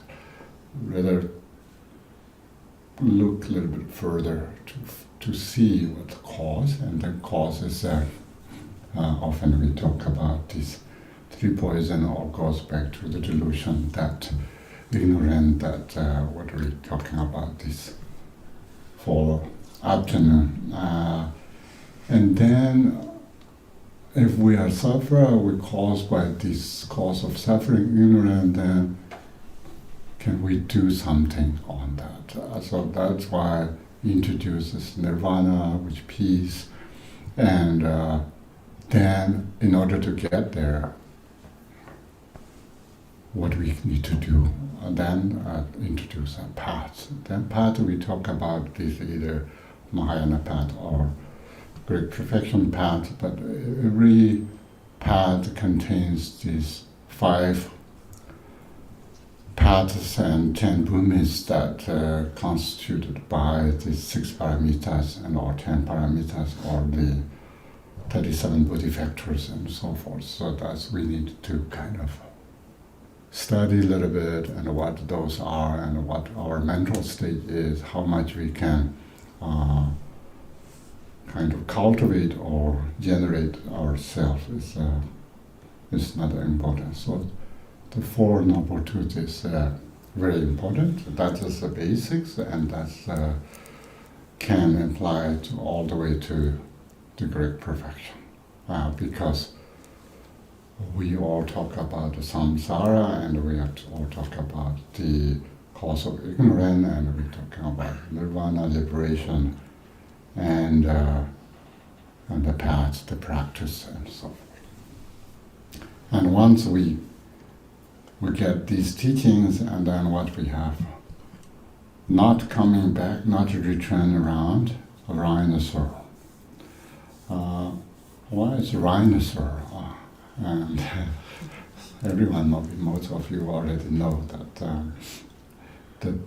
the arhat level or part of arhat, you can one returning, non-returning.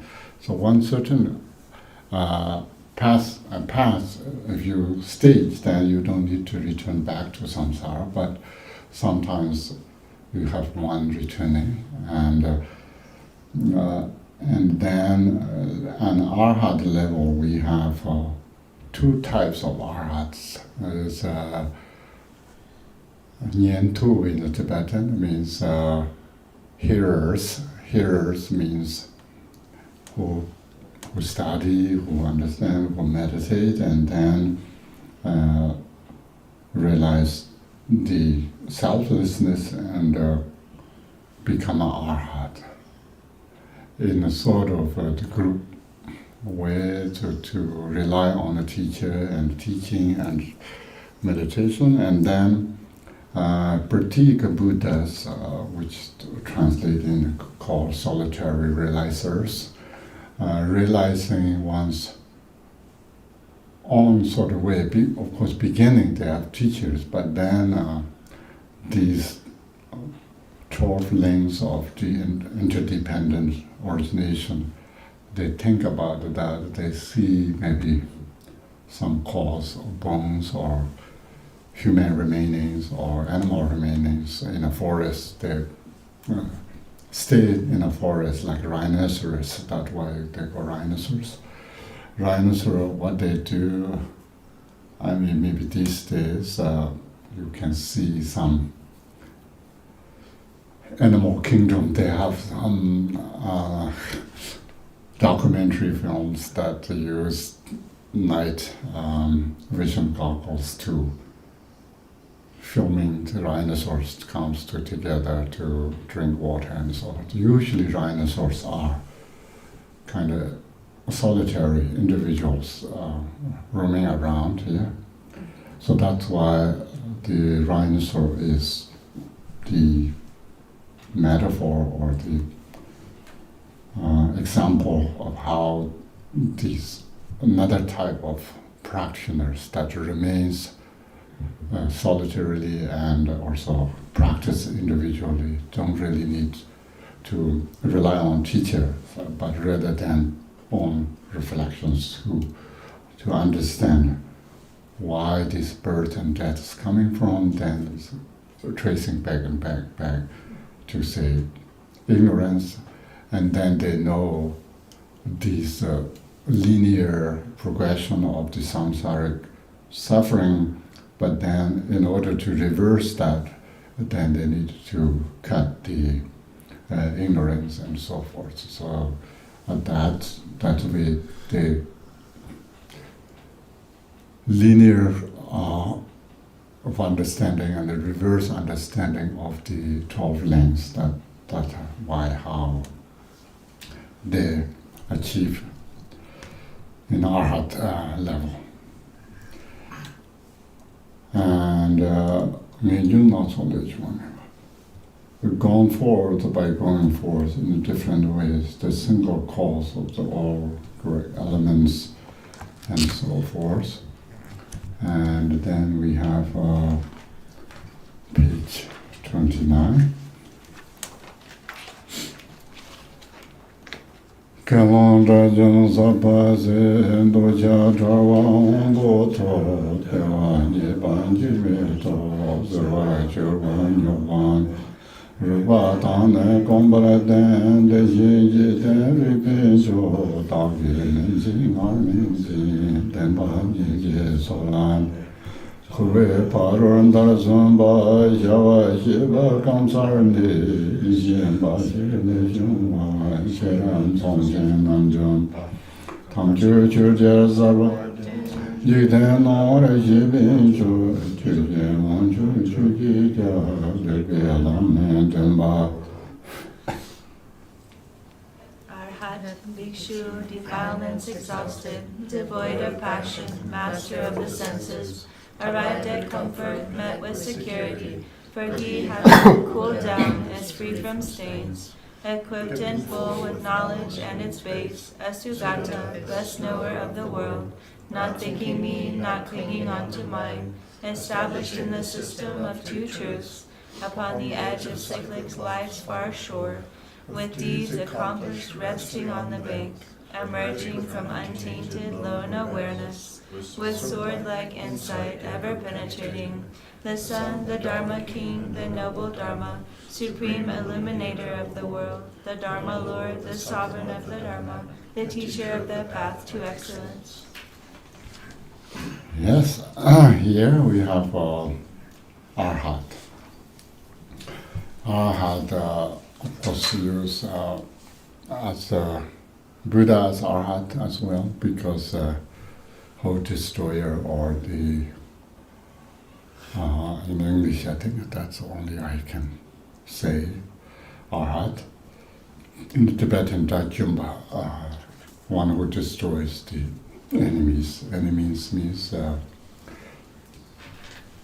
ignorant, hatred, jealous, all this thing.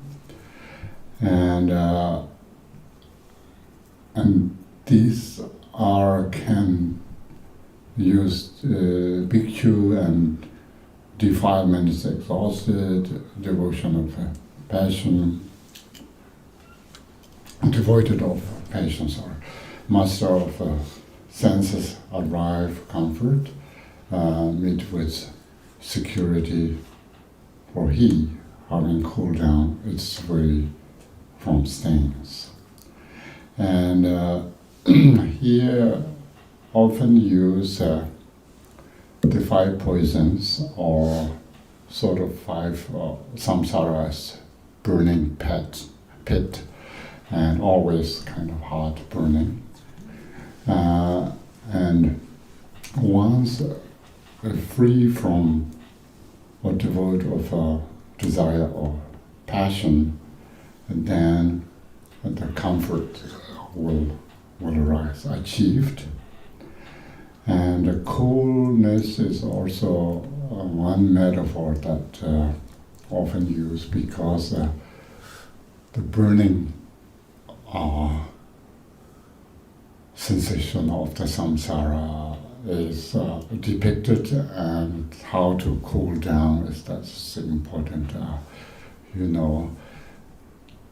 Maybe in India, good old days, heat is a problem, but maybe really cold weather, like blazing airs, and just to freezing to death in Tibet is maybe not depicted, but whatever that may be, samsara is cold as there's in a when we talk about hell realms, there is 6 kind of cold, freezing hells, and also 6 burning hells. Yeah. So these 2 are both in exist, but at least samsara itself, where we live now, it's more burning than calm and cooling. So that's why these having cool down, or the one who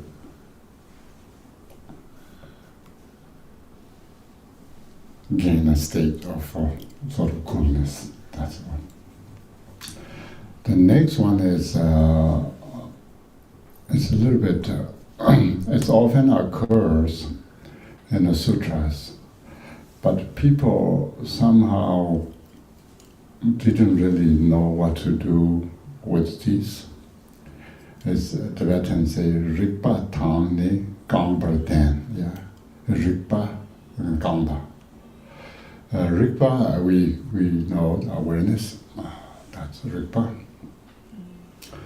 Here again, use knowledge. It's not really consistent translation. The terms are kind of using all over here. Before Yishi was knowledge, now Rigpa's knowledge. Sometimes Shira was knowledge. So this knowledge is awareness. And Gamba means legs. So when we describe Buddha, often described by these two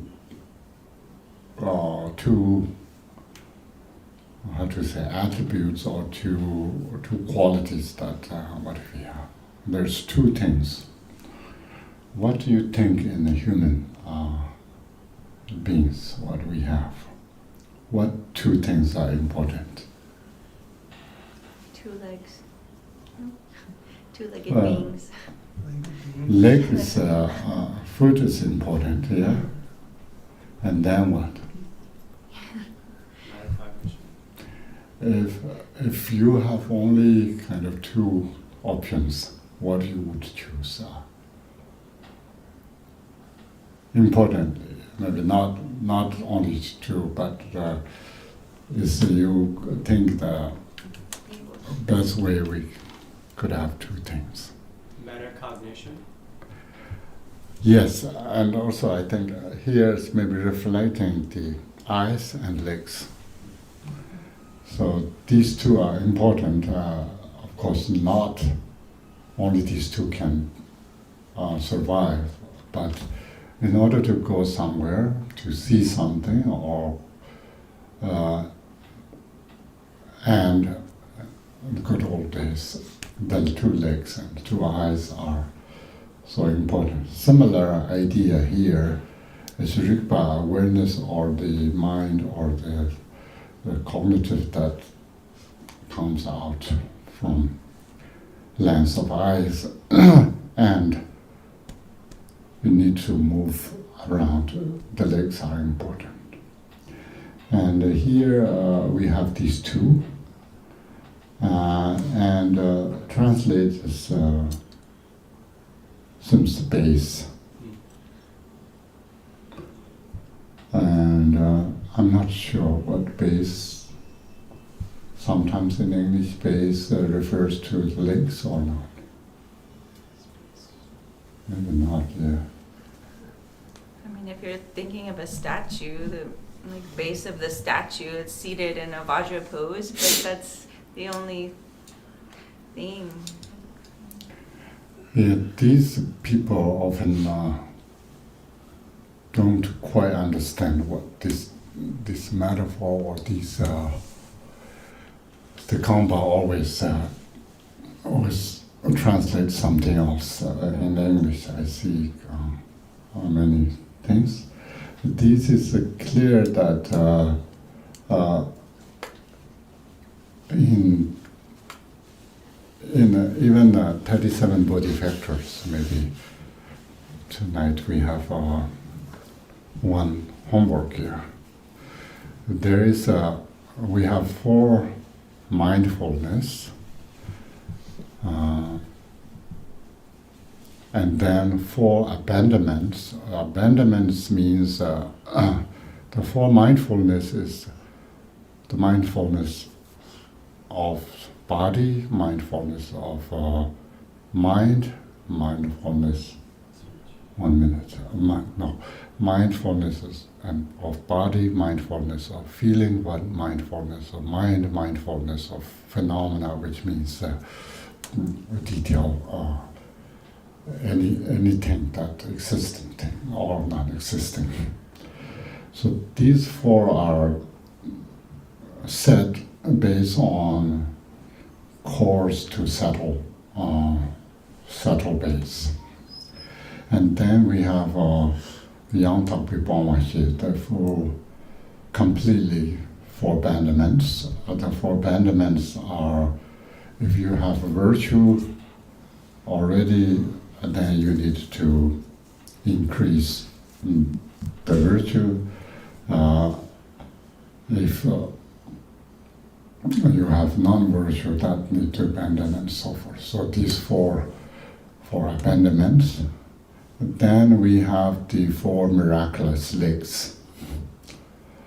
So the homework is you need to find out what are these 4 miraculous legs. Yeah. So then we can understand more what these legs are important. Then mainly something, if you want to go somewhere, first you have to have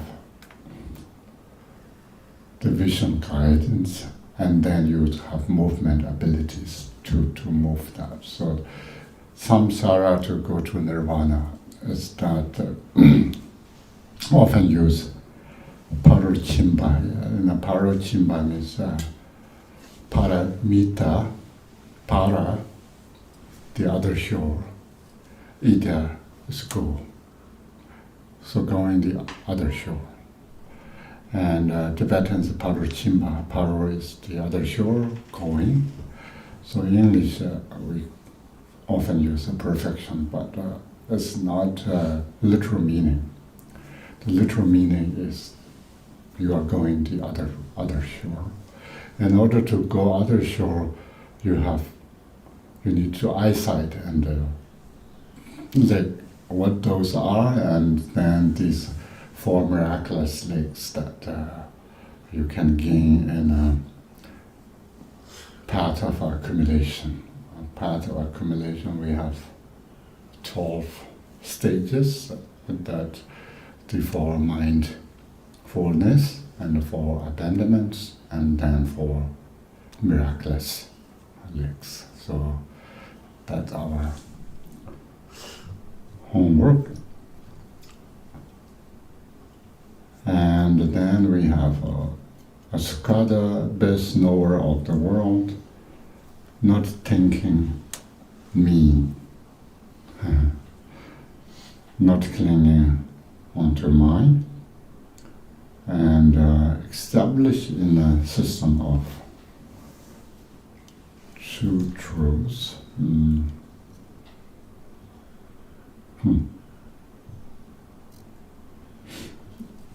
This Tibetan is more like one who abides in a way of 2 truth, rather than establishing it. So sometimes, how we can say, what does establish me? It's kind of like becoming, like to make something that's not quite there, all the way there. Or it's same as made, it's more like you make these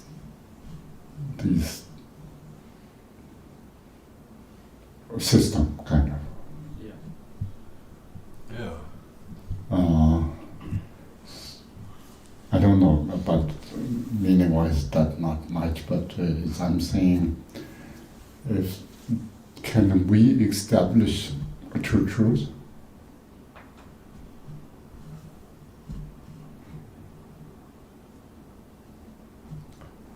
Whether No. Buddhas come or not, we cannot change the true truth, yes? And it's more like abides in the way of true truth rather than establishing truth. Either way, if you understand correctly, then it's good enough, yeah. Okay. Upon the edge of civic life's far shore, upon the edge of the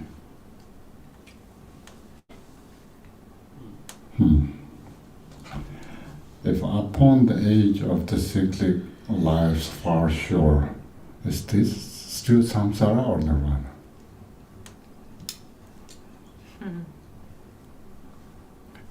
Is the edge of cyclic life is still in cyclic life or beyond? Sounds like it's really close, but not quite. Yeah, the Tibetans more, I think, here saying almost like completely go beyond the samsara.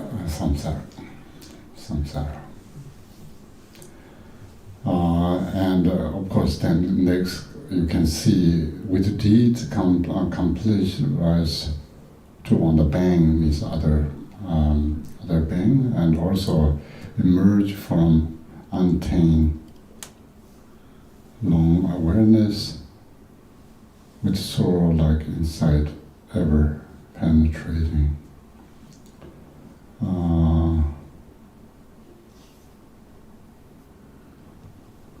One thing is, I guess the rest bang is maybe reflecting that. So Tibetan is more like a dry land, to get to the dry land. Samsara is, muddy, messy, burning pit. So these often use samsara is swamp. If you can get to the dry land, that would be out of the samsara as well. And the Son, the Dharma King, the whole noble Dharma, supreme illuminator of the world, the Dharma Lord, the sovereign of the Dharma, the teacher of the path to excellence. So these are often can use epithets or the more praising words. And we read these, and then we can stop here, get some questions and discussion, then we stop today. Tundro samba drovate kundo toba tamje pong nambara meto yeme se chuyin tamba se me zonan demba zonan zoe yishi ki barache yishi demba yume shi zonye zone zaba Taba Gunjara Namjara Jen Samden Samya Lo Ben Kyo Sosa Rara Miro Wan Kyo Ye Tambo Kusan Sanje Gungi Danye Jen Jabda Yushin Na Ye Da Samye Nada Juben Jen Jena Chakam Me Banjo.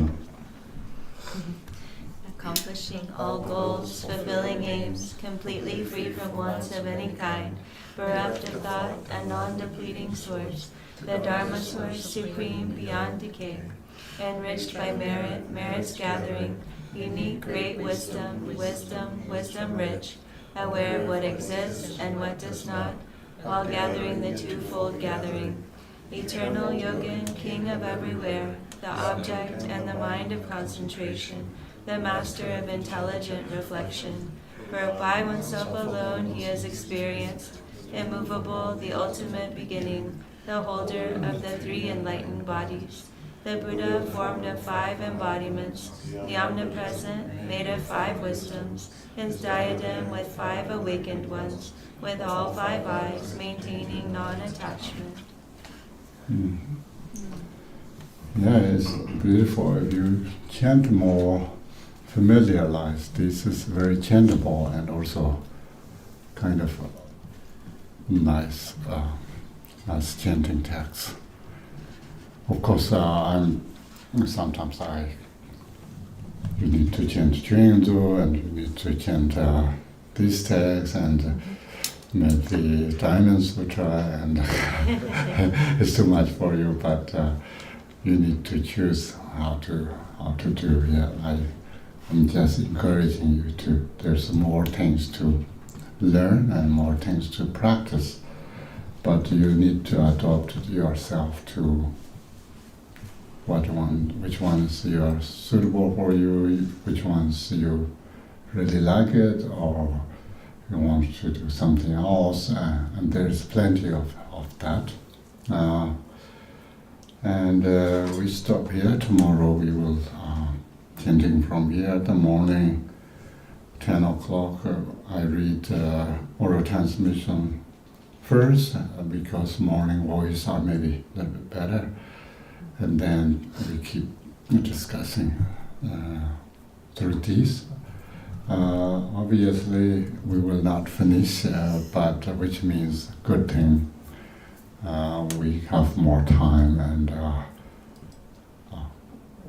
to discuss, probably in the same place, different time, and so anyone who really, I cannot offer that much deeper meaning, but I can offer what I know, and if you are interested in, then in the future we can also continuously go through these texts. Thank you, Khenpo. Mm-hmm. We still have a few more minutes, a few questions.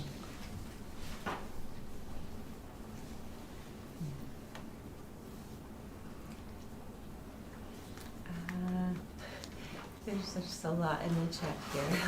Mm-hmm. Absolutely. We have time.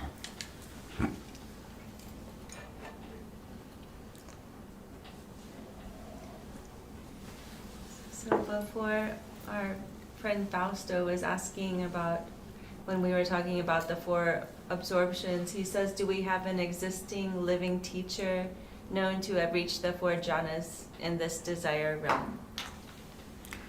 Oh, yeah, One that's existing now. Yes, that is not difficult. Most of teachers are, I think, and most of students. That's not important. And that's not important. That's only called simten, the support of mind. It's not actual path. It's not necessarily be a Buddhist. Be a Buddha or be a Buddhist? Be a Buddhist. At least. We're talking about 4 dhyanas here. He said, yeah, the four jhanas, dhyanas. Dhyana. He wrote jhana, No, dhyana. dhyana. Okay. That should be dhyana, not jhana.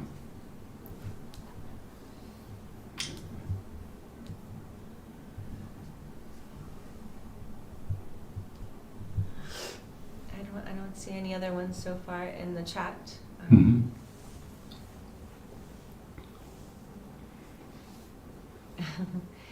Someone does have a question about the new and old systems. Yes. Which yana of the Nyingma 9 yanas classification system would Mahamudra be functionally equivalent to? Is there an equivalent to Mahamudra? Like what she said, which yana in the Nyingma system?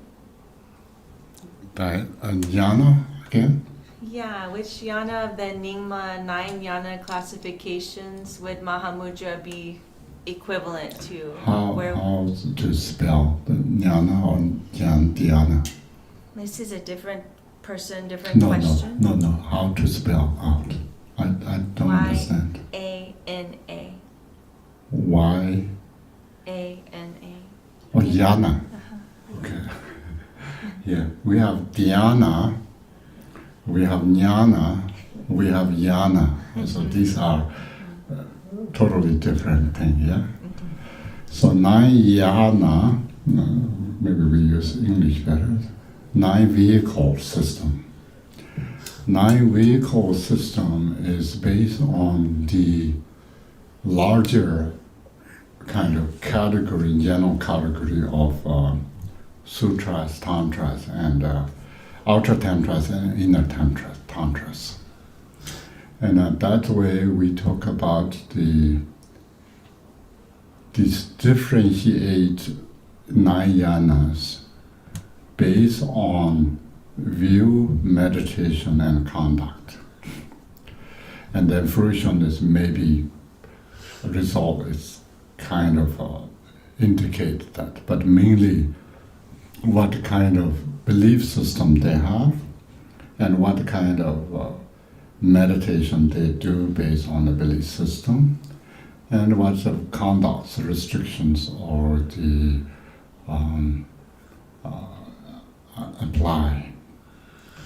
And in that sense, it's up to Dzogchen conduct or Dzogchen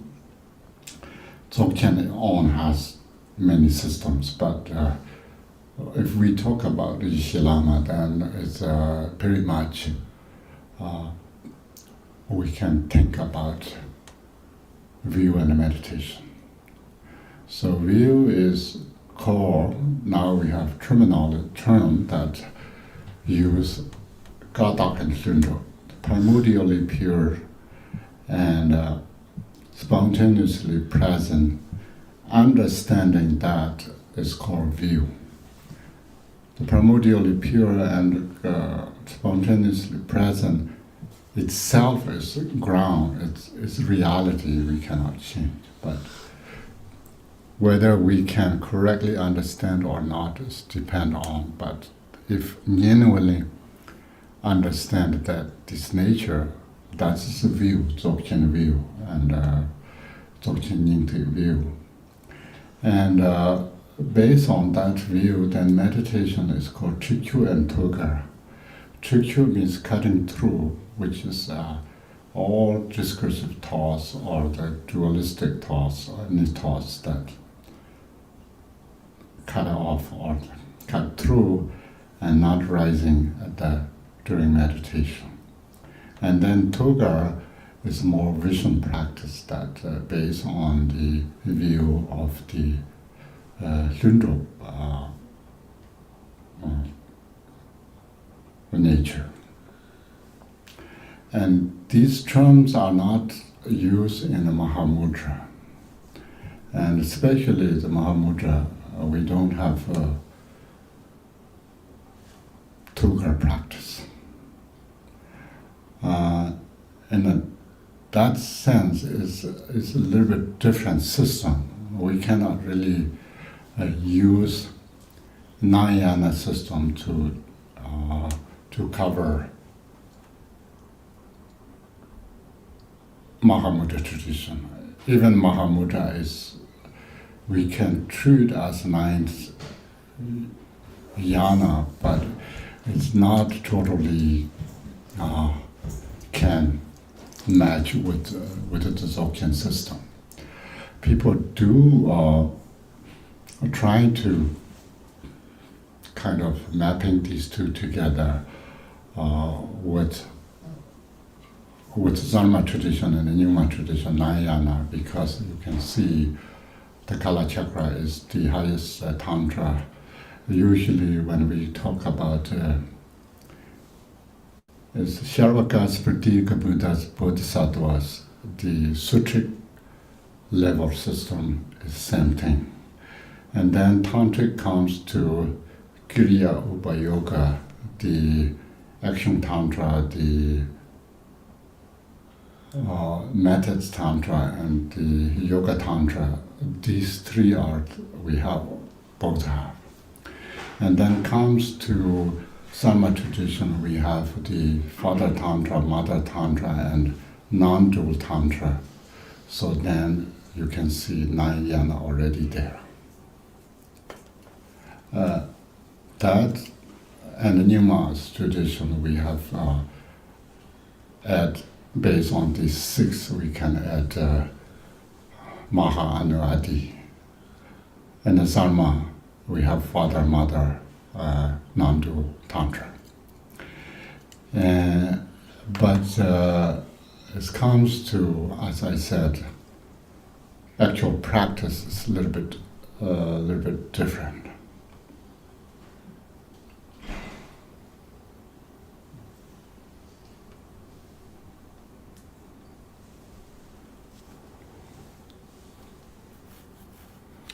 One more, then we can wait until tomorrow.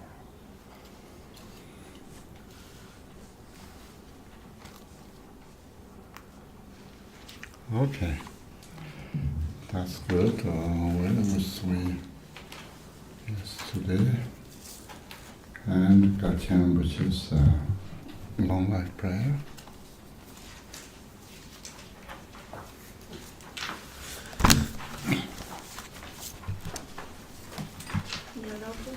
Everyone has this book.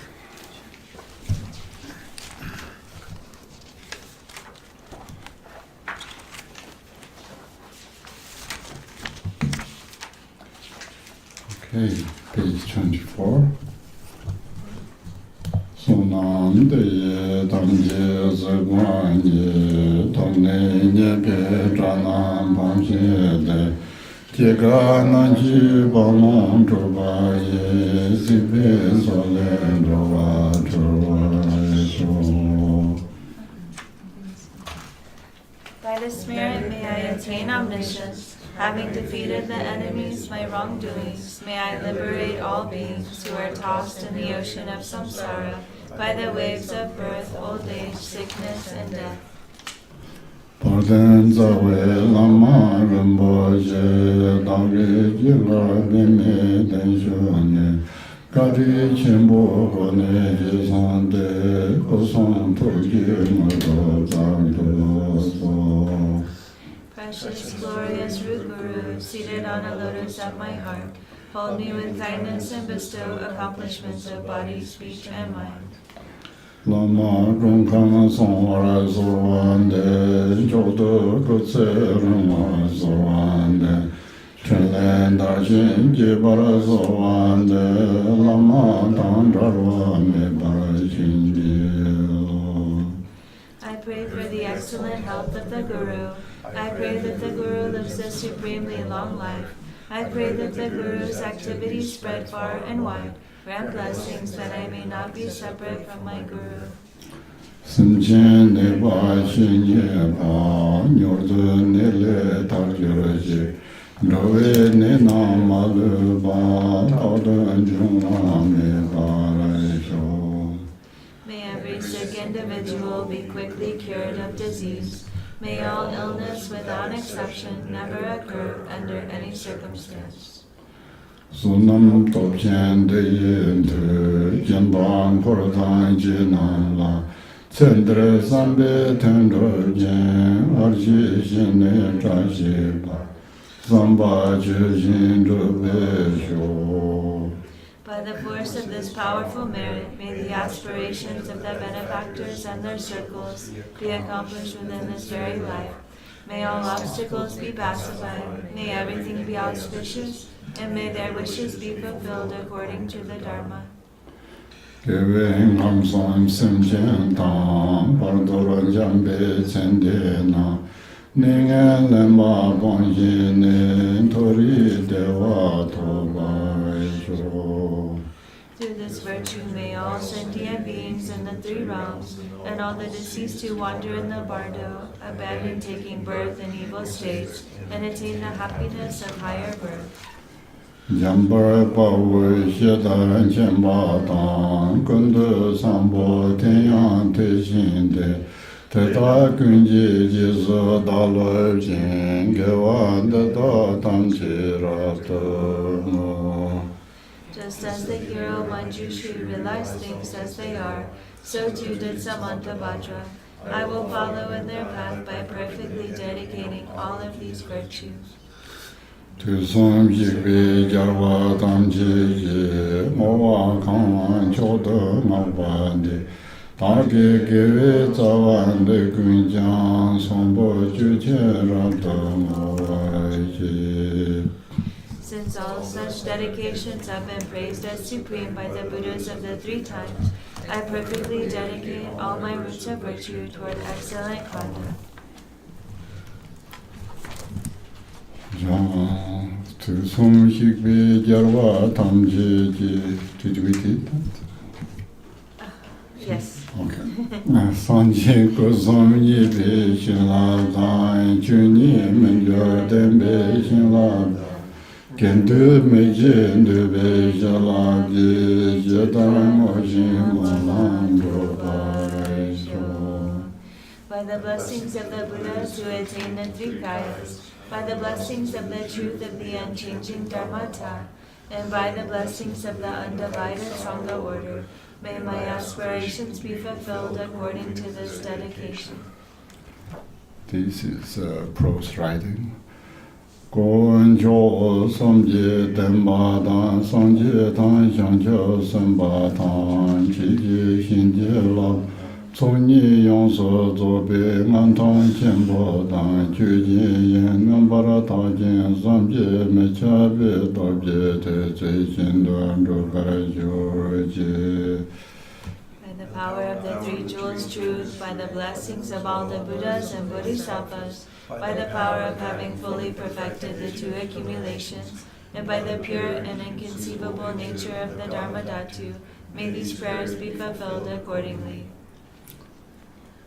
Dadang kunde tang jiji tu samdo sabwa dang yubi gewe sawandi. Dadang simchen tamji nyordo lana me bayang tambar zobe shangcho rumbo je do joji. By the virtues collected in the three times by myself and all beings in samsara and nirvana, and by the innate root of virtue, may I and all sentient beings quickly attain unsurpassed, precious, perfectly complete awakening. Ninde nimo de len sen de le, nime konyan de le shen, ninsen da de le be, kuncho samye trashi sho. May this very place itself enjoy happiness and peace at dusk and at dawn. May midday too be delightful and comfortable. May the auspiciousness of the three jewels be ever present, causing peace and happiness throughout day and night. Okay, page 37. Gachan, which is long like that.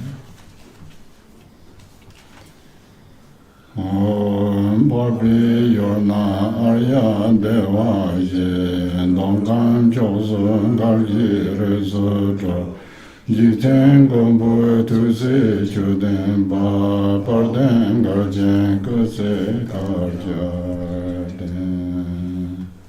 No known in the noble land as Arya Deva. You emanated into the Garkland of Eastern Tibet as Chidingpa, the heart son of Jiten Popo. May the life of glorious Garchen remain steadfast for 100 aeons. And then last one.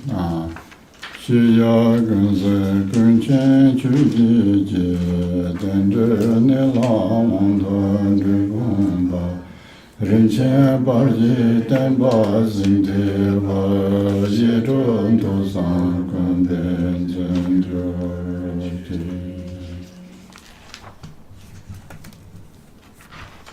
Khenpo Rinpoche's. Oh. Khenpo Rinpoche's.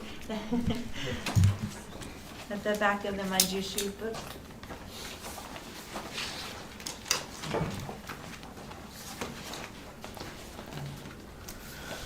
Tempe Pagyo Lama Shape Ten Tenzin Kusa Ten Yona Kya Tempe Jizanga Tanjor Pagye Tempa Yurikne Vita Shisho. May the lotus feet of the glorious Lama of the teachings remain firm. May those who uphold the teachings pervade the entire earth. May the prosperity and power of the patrons and supporters of the teachings increase. And may there be the auspiciousness of the teachings remaining for a long time. Yume lojo janso jen dojo rizon jembedo yeshe junle nombe te pen se jen lama kuse jen Yume lojo janso yi no thought bear empty heart boundless noble wisdom deeds most dear lama long remain. Okay, thank you. I think this is maybe your copy, Ishilam.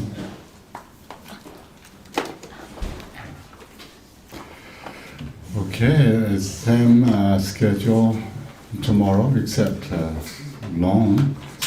And thank you, anyone online, patiently waiting, diligently practicing, and delightfully meditating. So, anyone that wants to continue chanting, we'll start back at the 8th chapter after a short break. And then maybe we'll go out to dinner for Mexican food tonight.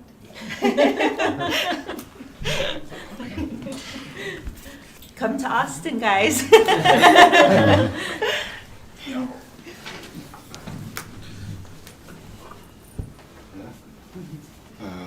let me know when it's ready. Okay. So wearing this.